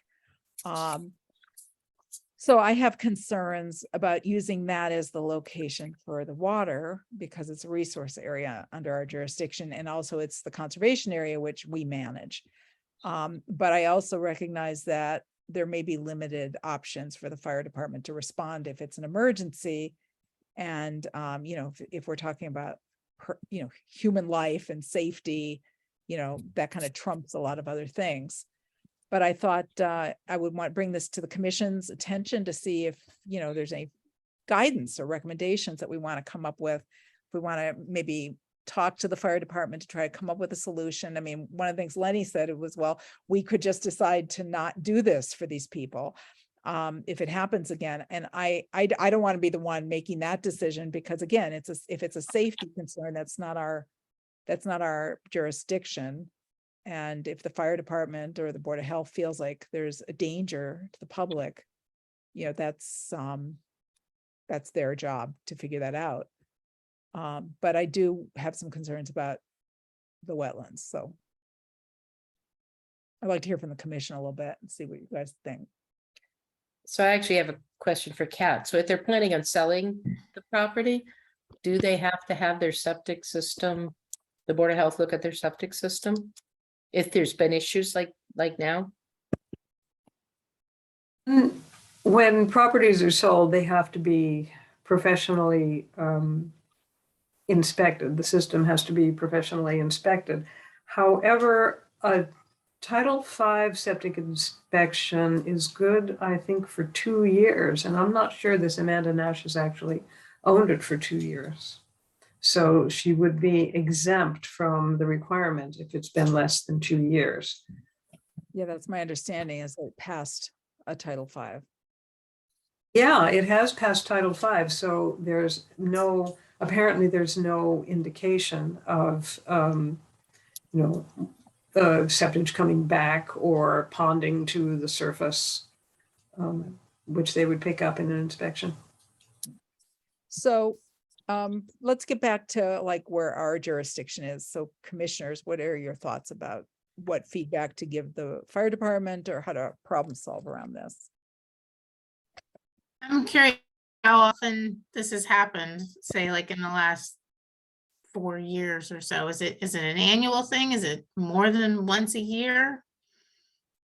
It's at least, I think, once a year. At It's been least once a year? it's been multiple times is what my understanding is, but this last winter, I think it was only once, but it sounded pretty spectacular. Like it was a lot of flooding apparently. Yeah, and if you look at the site, you can see that all the water comes there. How, if water's flowing, it could not all the time overflow, would be my question, because there's no place for the water to go. Yeah. And there's no other options for places for them to pump the water in these emergency situations, like where they have to pump? The only place seems to be that wetland. He says he has a hose that can pump over 200 feet away. But that doesn't get you away from the wetlands into South Brook, and there's no other location that's, because it's other people's property. There's no other spot. It's just not great. Yeah. It's not a great thing to be doing. No, It's a steep slope, and then there's a intermittent stream down at the bottom of the slope, and so that water is just going to go straight into that wetland. Yeah, that's really where our jurisdiction lies, is that the town is disposing of a whole lot of water into a wetland that we do have jurisdiction. So again, like my intuition would be that we talk to them about potentially any other spot that they could pump the water to, then right into a wetland. But maybe there isn't. I haven't been to the site, so I don't It's also know. kind of a landowner problem. The town could say to the landowner, you need to hire company to come do this, or, you know, you need to do something. If it, because it's if a one-time thing, but if it's happening with some regularity every winter, it seems like that's a lot for the fire department to be doing. Yeah, I Yeah, mean, is there an that's option of pumping it into a tank or something instead of, you know, some other kind of piece of equipment, which I don't know about, but you know, could they Yes. pump it into something where it would go into a truck that they could go then dump someplace Pump it out somewhere else. I don't know where. appropriate? I don't know. Nowhere Yeah, no, there's a lot of, there's companies out there that say, like, the companies that you can hire to clean out catch basins and things that are clogged and flooding. They come with those big vacuum trucks. Yeah. And there's Mhm. private companies that do that around in the valley. So that would be another option. Town could say either you do this or we're gonna charge you or something, or we won't do it and you're gonna have to deal with it. I mean, it just seems like, you know, the landowner needs to take responsibility for it. Yeah. Ultimately. If it's an ongoing problem, I get it that it's a terrible location, but I don't know, it seems like, anyway. I'll reach out and have another conversation with Lenny and see if he has some other suggestions, and I'll report back to you guys. How's that sound? Okay. Good. Few more items on the agenda for site visits. We went out, Mary and I went out on Friday, or whenever we went out. When was it? It was Friday, to 57 Lake Drive for a building permit application. This is the property that's right across the street from Bob Douglas's house and Evan Jones's house. If this is ringing a bell, you've all been there. And the house is up above the road. It's like an elevation. And there's a pretty steep bank right along the road. It's a pretty steep drop off from the edge of the property down to the Lake Drive. And what they're doing is a big addition to their house, where they're going to be putting out a large addition, second-story addition, and a new septic system. The septic system was going to be right near the road, along the road. And then that's one part of their building permit application. And then when we were talking with them, we were, you know, thinking, well, it's outside of the buffer zone. It's more than 100 feet from the lake. There's no wetlands nearby. Is this something that's even jurisdictional for us? And so that's a question. Then the next piece of it is that this landowner also owns a property across the street on the lake where he has a boathouse. And it's a very small sliver of land. It's only like 40 feet wide. And there's a little building on it that's a boathouse. And the property slopes. It's a steep slope. Right now it's grassy and there's some pine trees. What he wants to do is take out all of the pine trees, raise the grade above Lake Drive's grade, put in a retaining wall and a 30-foot long parking area. So of the 40 feet of the width of the property, he wants 30 feet to be a parking area, and then stone steps down to the bank of the lake. So my thought is that is a notice of intent. Yeah. And that he probably is going to need an engineer to really look at the stormwater issues if he's going to do this, because if they're, especially they're taking out all those trees, and it looks like they're just making almost the whole property a parking area. Yeah, that definitely requires a notice of intent. So it's right next to Evan Jones's property. So it's like, it goes Bob Douglas, Evan Jones, and then this guy's property. And then the next property is the Burnses, who we just permitted earlier tonight. So it's a lot of properties that we've looked at. So I just want to, you know, so we need to make a decision about the upslope piece of it. What I did suggest is that they might want to bifurcate their permit into 2 permits. And so we could sign off on the building permit for the house if we feel like it's outside of our jurisdiction. And then they'd have to come back for a notice of intent for the lower section. Yeah, and I that, and I agreed with that with Miriam, is that the house part, didn't seem to have any issues with adding that and what they were gonna do. The lower part, I think, is gonna be another huge conversation about water flow and what people should be doing. I would say the one piece that is potential is that, he lives really across the street from where that drain is at Bob Douglas's property. And it's a steep slope and he's gonna be putting in a septic system. So there's gonna be a lot of ground disturbance. And if there was a heavy rain, if he needs to have a good erosion controls to make sure that there isn't any flooding into the road and flooding into other properties, into the lakes or into the buffer zone. So I think my recommendation would be just telling him he has to be careful about his erosion controls.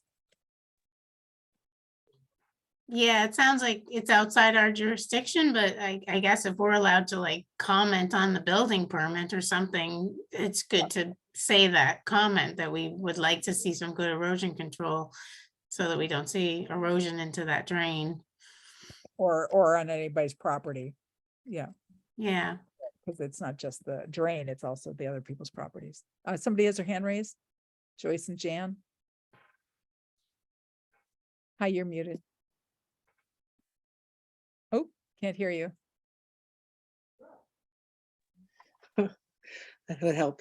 We live next door to the property that you're talking about, and What address are you at?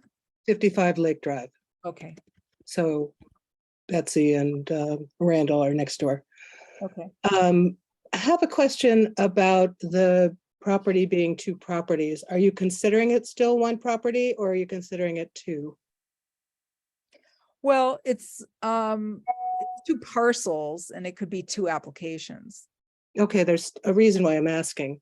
Yeah, I mean, For the house, they have no parking whatsoever. We have a, what do you call it, an easement between the two of us. That's not a parking area. It shouldn't be counted as a parking area for them. And it's Oh, my understanding that every house is supposed to have zoned for, it has to have two parking spaces. So doesn't seem like they're including that in their intent for the house. Now, if I don't know, they have an easement for what they're using as a driveway? they have been using it as a driveway, yeah, and we can use it to, it's an access, it's really an access. Is this the discontinued? No, Great that's the Mill? other side, that's the other side. I'm talking about between 55 and 57.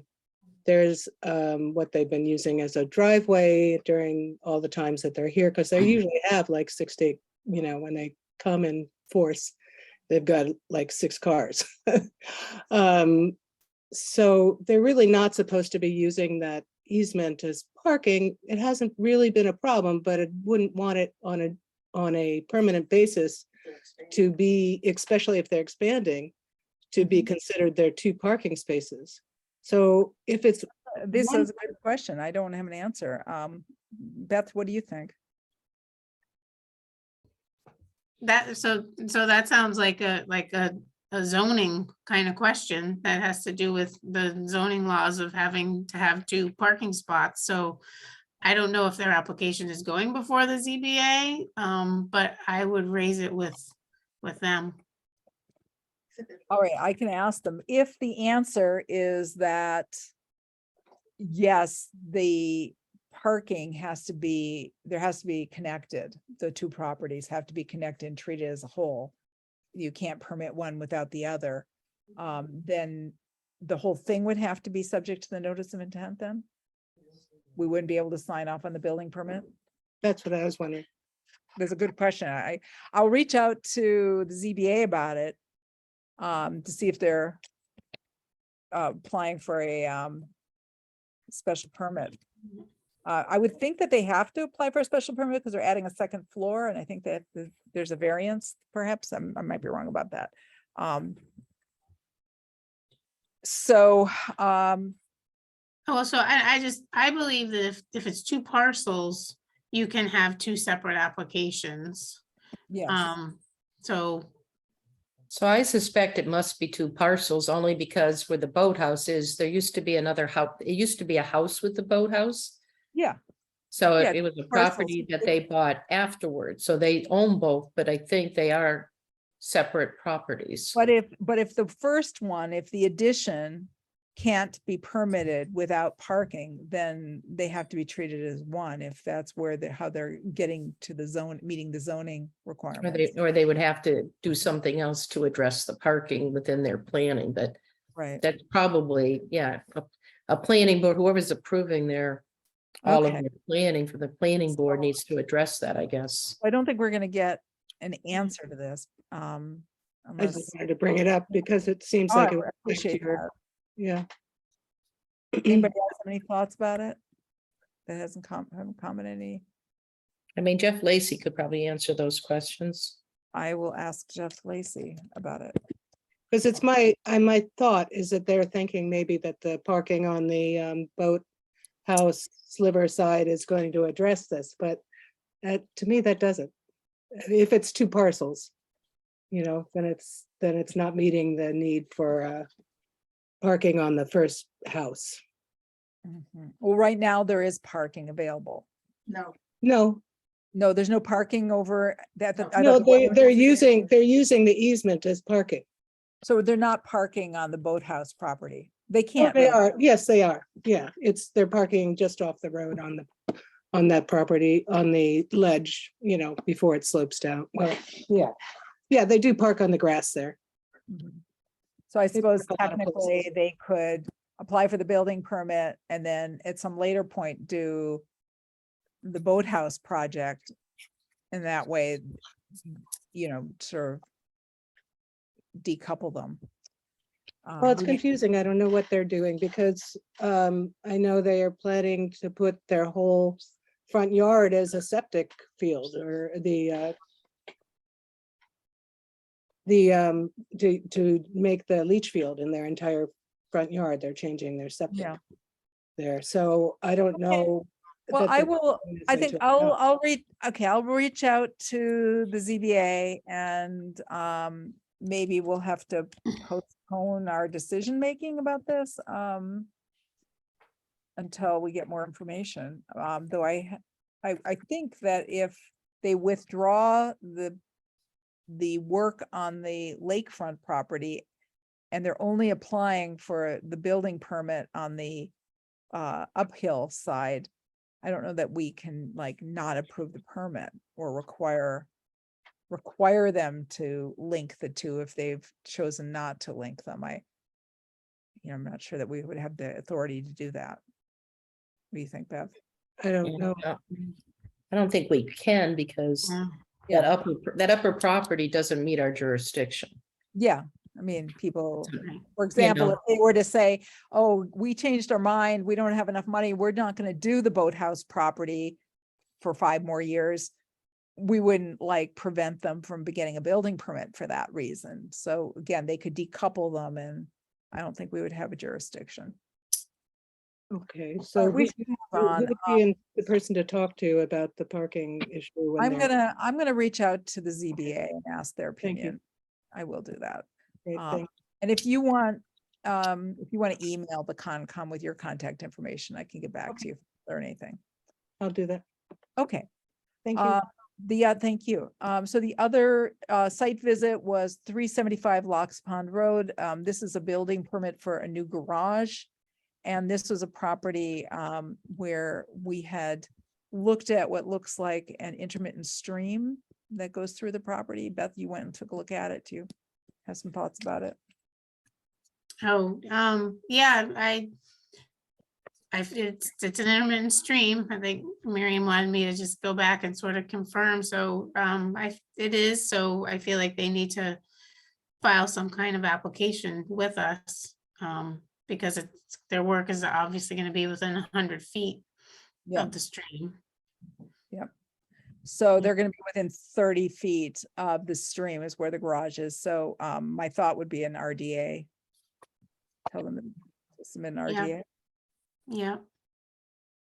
All right. And then Mary and I looked at the 31 Lakeview Road progress, just to see how they were doing with their erosion controls, since there's some slopes there that are not vegetated yet, and you know, it looked like they could have needed to, you know, spruce up their erosion controls, so they put some more straw down. So I'm satisfied. Just felt like they needed to do something because the winter was coming and it's all dug up. So that happened. And that's all we have for site visits. So looking at other things I have on the list for our agenda tonight. We have a site visit scheduled for Sunday morning with Penny, I think is here still. No, Penny left. This is for Southbrook Conservation Area, and I'm gonna go. Scott, you're coming, right? And who else is coming? Can you come, Beth? Yeah, I can come. Okay. And we've sent out the mapping from Liam Cregan, was sent out earlier in the year. If you guys need me to send it out again, I can do that. I think you sent it pretty recently, didn't you? I think I did. Yeah, so so- I have it. So we'll meet down at the Randall Boat Launch, the infamous Randall Boat Launch. Yep. Okay, 9 o'clock. We're not gonna be having, yeah, How much walking is that for walking around that area? well, I think they were thinking it might take us a couple hours. Couple hours, okay. I mean, we're gonna, We'll see. I'm I'd guessing like it's to go, but I'm Probably sorry. 3 miles, it depending on how How you far go. that's my guess for Okay, how far it would be. okay. all right, thank you. We are not gonna be having Janice here on a regular basis anymore because she's taken a job working for the Pelham Conservation Commission, and they meet on the same Thursdays that we meet. Oh, no. I know, I'm kind of heartbroken. But we had her when we had her. Maybe she'll come once in a while if she can. She's been Yeah. great, been super helpful. I've so appreciated it. Yeah. One thing I was thinking of is that we've talked about the idea of setting a policy to decline to review projects if there's snow cover in the winter and we can't verify wetland delineations. And it seems to me that we might want to make this more publicly known so that people don't plan projects accordingly, that maybe we might want to put a statement up on our website. Yeah, that seems like a good idea. Almost Yeah. like a warning, you know? Yeah. Warning. Would you be willing to draft something, Beth, and send it to me? If the commission agrees, then we could just put it up. I'll put it up. Sure, Okay. I can That do would be that. One of the things I realized is that we have fallen behind in paying our dues for the Massachusetts Society of Municipal Conservation Professionals. It's a $20 fee that we have been paying for forever for the land use clerk, and also for really anybody on the commission who wants to go to their trainings and brown bags. They're really, I went to a brown bag this week with with Gregor McGregor, who is amazing, and I learned so much. It was fantastic. So anyway, I just wanted to get the commission's approval for the $20 dues to be paid out of our expense account. If someone could make a motion.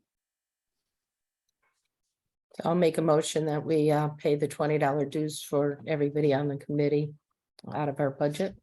Is there a second? Second. And David, Aye. Stefan, I, Con, Aye. Wilson.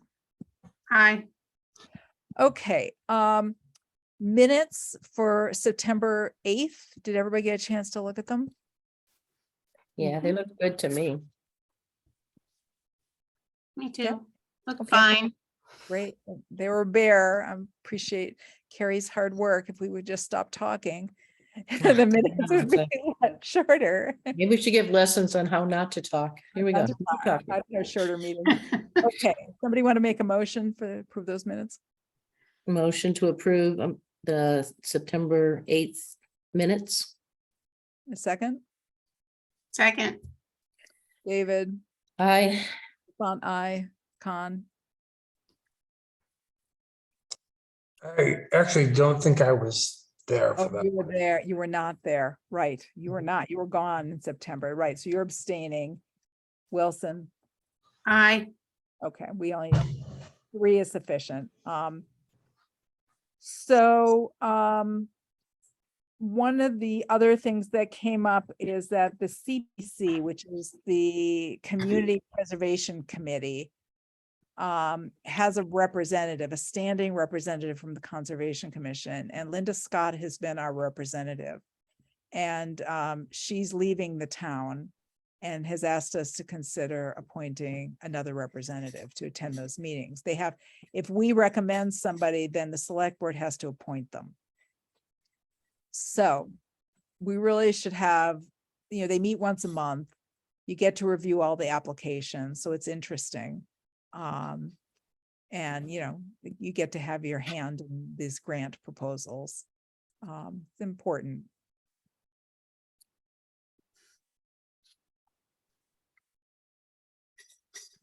I Please. can't do it. I can't do it. I've got too much going on. I don't feel like I can do it. I just feel like it would, my head would explode if I took on another thing. I'm on 2 other boards. Yeah. yeah, I'll be on the ZBA in this commission and the LWAC, so I'm on 3 already, so.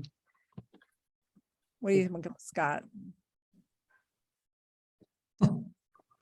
So there is another option. So there is another option, which is that we could look for a person outside of the commission to see if they would be willing to represent our interests. And I had an idea of somebody who I thought could be very good. I don't know if he's willing to do it.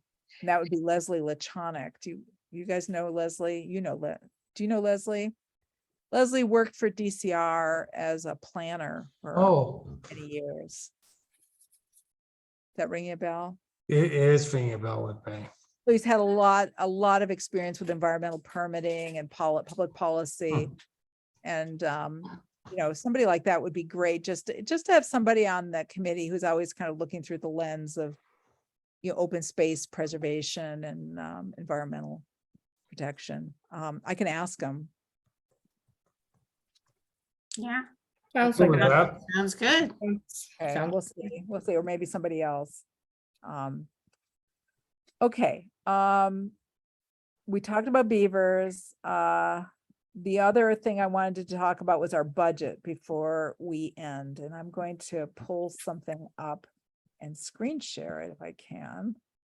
Blah, blah, blah, if I can find the document, okay.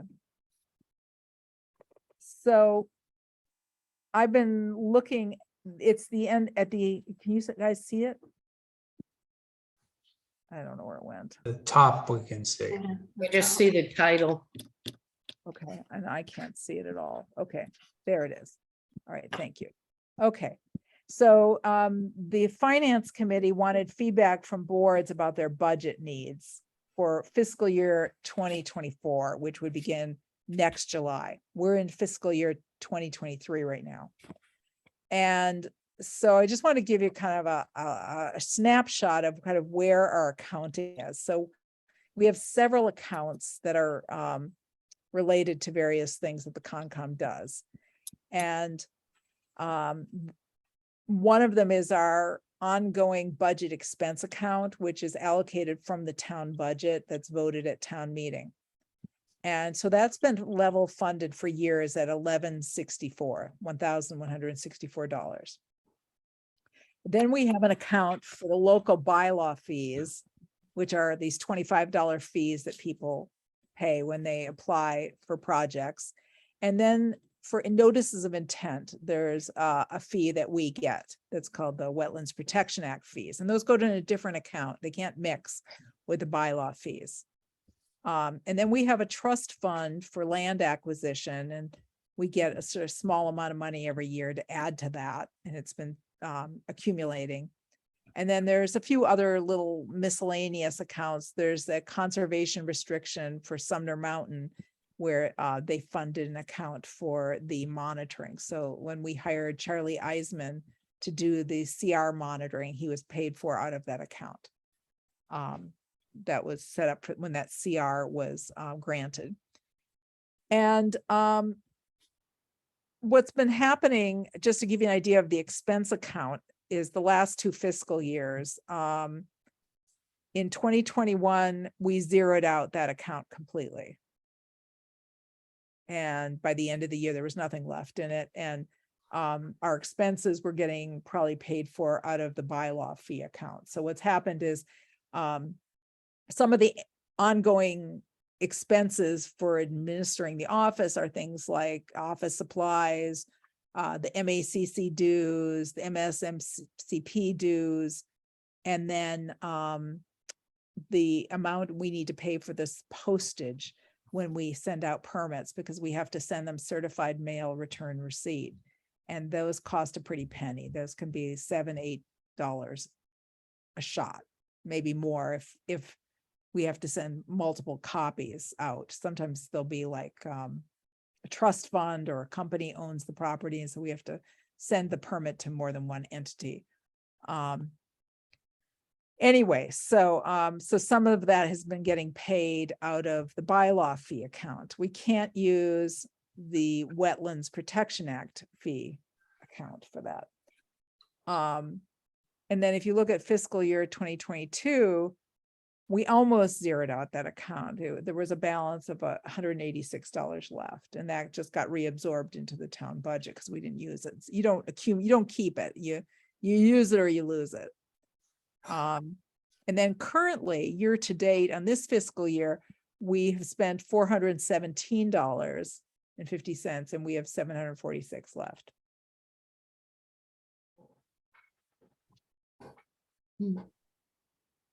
And one of the factors is that the cost of postage has been climbing slowly. But I think in the last 2 years, there's been like a 7% increase. And that's a significant change. I mean, that's enough to make a difference if that's one of our main expenses.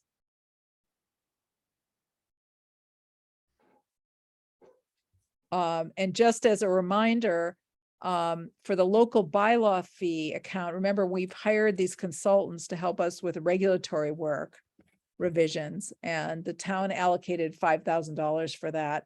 But we had made a decision that if for some reason we felt like we needed to go over that, we would use the local bylaw account for any additional expenses related to that. And we've earmarked some money from the trust fund for the Pearson acquisition, which hasn't come through yet.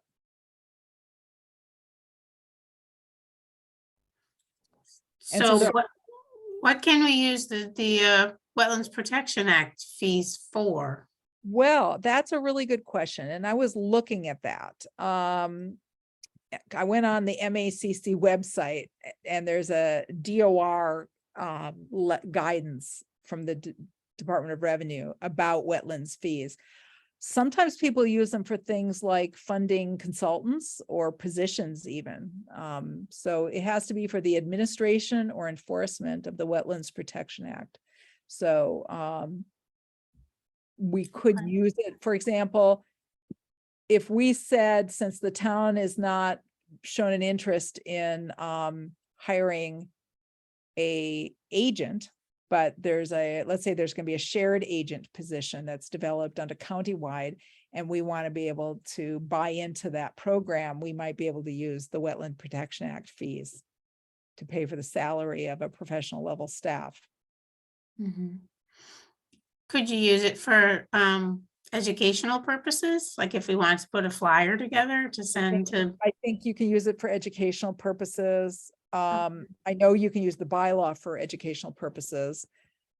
We can use the bylaw fees. I know we can use, for example, if any of us want to go to conferences or get some training or education, we certainly can use it for that, as well as the expense account. But again, I won't use the expense account and wipe us dry. And then, so as you can see, for this fiscal year, we've already spent $151 out of the local bylaw fee, and that's been how Carrie for the last few months has been paying for the postage. So just since July 1st, there's been that much postage. I don't know what the 417, a lot of that was the MACC dues, which was like 300 and something. That's a big chunk of our expenses. So one of my questions was whether asking, and I did send a letter just because I wanted to get it out to the FinCom saying, that we were concerned about this and wondering if, there could possibly be considered a modest increase to accommodate the changes in, the expenses. Postage fees. Postage fees. Sounds good to me. Yeah, man. Okay, the worst I can do is say no. I mean, even if it was just like a 5% increase, even if they gave us like $50 to $100 more, that would, so that we don't, that would make a difference, I think. That sounds good to me. I think even if you, kind of looked at the actual increase in postage and kind of calculated it out a little bit and then like, this is an increase. So we need So, for every time there's a permit application, we get $25, which, theoretically more than covers the cost of postage, but then it doesn't leave us with anything else. If you have to send out, between office supplies and postage, that would pretty much zero out the $25. And we wouldn't have it available for other things. And I get it that this isn't a tax, it's a fee, and it's supposed to be matched by our expenses. We're not supposed to be making a profit off of this for sure, but still it feels like these fees are pretty low. I know that other communities have much higher fees. Other communities also do something a little differently where it's the Concom office that does the abutter notifications and the legal ads. And we haven't done that. So we're keeping our fees really low because we're pushing those expenses onto the applicant instead. And I personally would not want to see us taking that on. I don't think we have the staffing and, we have a part-time, Carrie couldn't do it. It would be time consuming. Right. I assume, Carrie, you agree with that. Yes, I agree with that. That would not be great. That would not be a good move. Okay, well, all right. So I have your support for the email I sent to the FinCom and see where that goes. Sounds good. Okay. So I'm going to stop screen sharing that and then let's see what else I've got on the agenda. Hang on, where's the agenda? Oh, look, everybody went away. Yeah, I know. They get tired of us. Okay, so the other piece is that I was at a select board meeting on Tuesday night, and they are organizing a Lake Wyola Dam Study Committee because they're having problems with public access on the dam. People go on the dam for all sorts of reasons, including partying on the dam, skateboarding on the dam, with young children unsupervised on the dam. I heard about toddlers on the dam. God saying that sounds like a great idea. Some of the stories are pretty crazy. And it used to be that there was a access on the abutting property, and that property, which is 387 Locks Pond Road, when they did their notice of intent with us, they had their property surveyed and they realized that the access road belonged to them. And so they put up no trespass signs. So now people are walking across the brook to get onto the dam. Has somebody actually verified that? Because to be honest, I've seen nobody on the dam since they blocked off the access. Yeah, I don't know. That's what the police said. So they're Yeah. going to have a committee to talk about a policy and include the chief of police and member of a select board and some members of the public. And I made a pitch for having a representative from the Conservation Commission, just because one of the issues is, of course, the integrity of the brook and the bank and people scrambling around and using it as a pathway concerns me. So I'm looking for a volunteer. Anybody want to be on it? often are they meeting? What? They're not, this will be a short-term thing. They might meet, they're gonna meet sometime in November or December, and hopefully it will not be a prolonged thing. I might be able to do that because it's coming out of LWAC too. He grabbed somebody out of there, so Okay. that's something that, Were you interested in Beth at your? Oh, no, if Mary wants. I just said I would do it. I didn't say I was interested, but you know, if you're Yeah. interested, feel free, but No. kind of overlaps what LWAC So was I'm talking fine, about. I'm fine with you doing that. If you could just report back to us and, you know, I think again, you know, our nexus is kind of the wetlands and making sure people are not, I would like to see people not doing that, you know, that they post it, that's not an avenue for getting onto the, Mhm. I think ultimately the dam needs to be just, I don't know. Well, they've tried, Pull but off- nobody, pull off the there hasn't been a Band-Aid. way to, there hasn't been a way to enforce it. Because I the know. police will go down and enforce it and, Okay. but anyways, that one I could do because it's a short-term thing that's probably gonna overlap with LWAC anyways, so. Okay. So we're almost done. There's one more thing I wanted to just pick your brains for about, and that has to do with the bylaw revisions and the bylaw regulation revisions. So we, you know, we were supposed to get back to the consultants with some feedback about kind of what we thought would be the most appropriate, you know, distances for possible regulations. And I wanted to see if we want to figure that out so I could get back to them. I think what makes sense is to make it similar to intermittent streams. You know, even though they'll be below ground, it would have the same protection.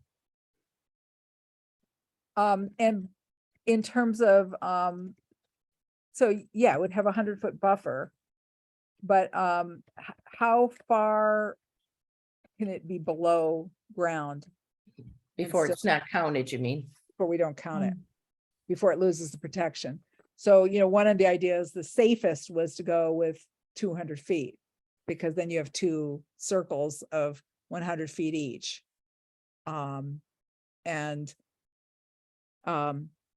That might be useful because you might have a situation where currently, if it looks like an isolated wetland, it might not be protected at all if it's under 1,000 square feet. So if it was an intermittent stream instead with a buffer zone, that might add a layer of protection, I think.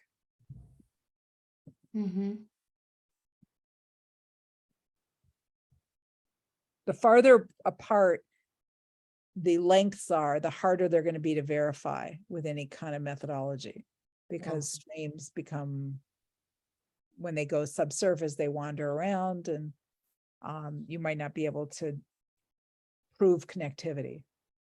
So they're going to have to give us a methodology for proving connectivity. And one of the things we talked about last time was that it might be something that can only be assessed at certain times of year. You know, in a drought, it might be like, just like with ephemeral wetlands and vernal pools, that you can't identify them unless it's a certain time of year. Yeah, that makes sense. I think that language needs to be in there, similar to a ephemeral stream.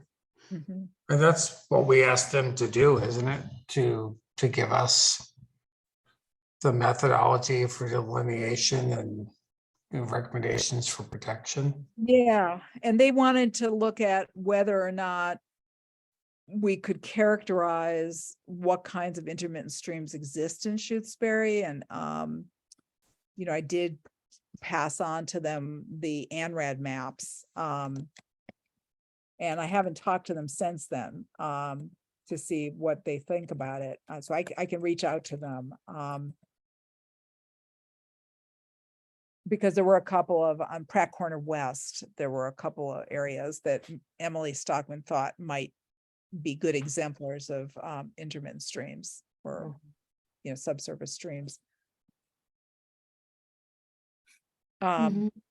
So are we thinking that possibly the 200-foot limit sounds appropriate? Yeah, I Like- think that sounds appropriate. So you're talking about that if it's further than 200 feet where you don't see any kind of a stream, then we're not calling it one of these underground streams. That we wouldn't be calling it a stream if Mhm. it's under 200 feet, which would also mean it's less likely to be a situation where it's going to go off property. And then, because that was the other problem, is if something disappears and doesn't reemerge until it's off the parcel, then how do you identify it? You wouldn't be Yeah. able to. Yeah, I like 200 seems like it makes sense, like you were saying, because then the 100-foot circles almost overlap and that's, yeah. So I'll pass that on to them. So the other thoughts I've been having, and this has been something I've been thinking about for a while, is our regulations in general, not just about subsurface streams. And going to the training I went to, a couple of these trainings in the last couple of weeks, just made me really realize that how important it is for us to have really clear, definitive regulations to rely upon for clarity in making determinations. That we don't have good regulations, and lots of communities now that have bylaws are adopting very dense regulations with performance standards and preambles and presumptions for each resource area.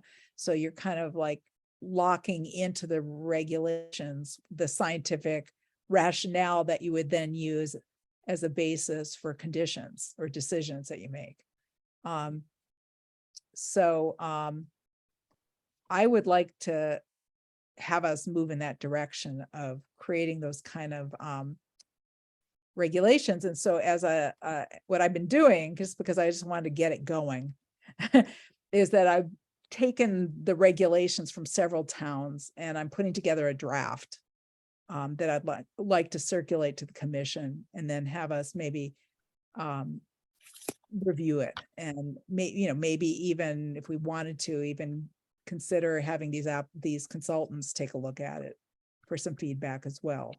That might be another possibility, since we have them. The town of Amherst just revised their regulations, and they did it's a pretty bang up job. Have you looked at it, Beth? Oh, yeah. Were you part of it?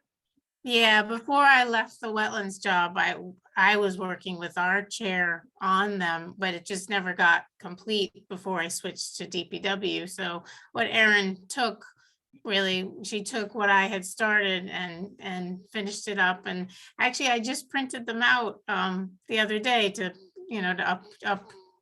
update my folder that I have at work. And I was looking through them, and yeah, they're good. They're great. Really good.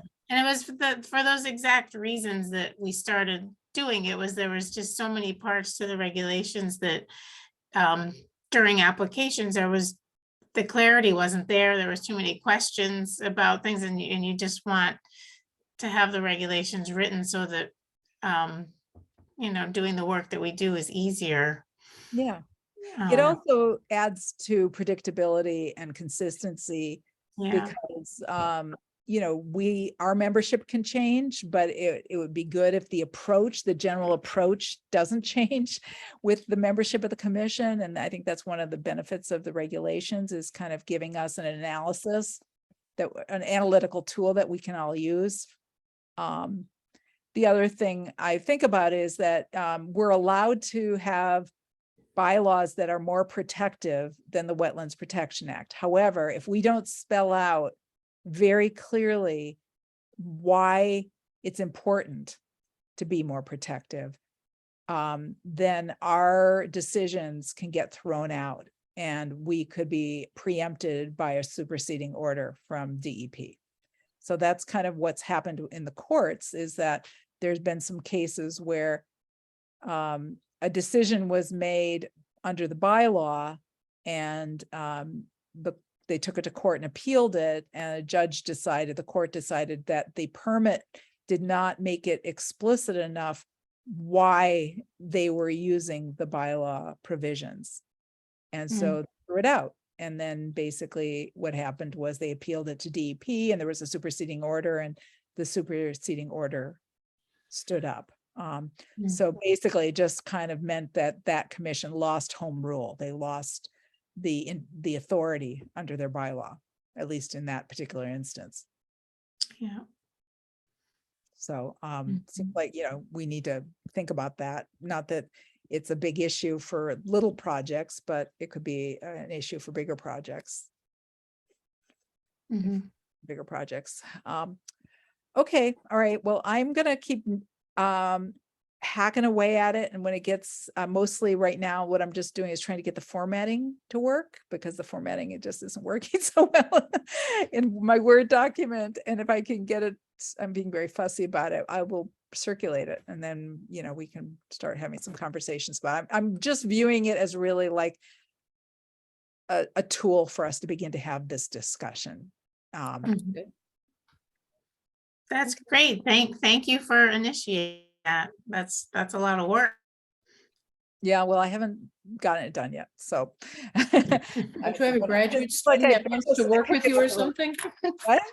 I said, don't you have a graduate student that wants to work with you or something? I don't think so.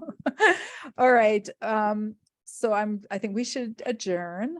I don't think I have anything more I want to talk about. I hope you guys don't either. So, Motion hopefully, to adjourn. tomorrow morning will not be dramatic over at Lotto 32. Yeah. That was good. That was kind of crazy. That was kind of crazy. I mean, I didn't want to have the responsibility for making this decision. I just feel like, what am I going to have to engage with people if they're there? I don't want to have to do that. So People shouldn't just show up. I mean, this is not, if you were doing a site visit on your property, would you want the public showing up? I think that's it's, when we've walked the property there, the more people you have, the more confusing it gets, and you end up in groups, and people are walking too far, and too many questions. You want them to do an accurate assessment. You don't want people tricking all over.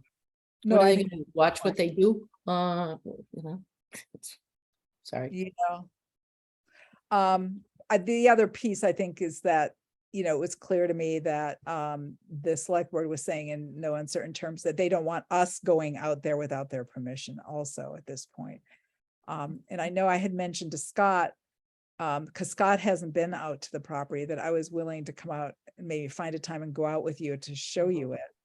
I'm still willing to do that, but I guess I should ask the select board. I didn't take it that way. I think that they obviously have heard people were going to show up, and they were trying to preempt that. Is that something you still want to do, Scott?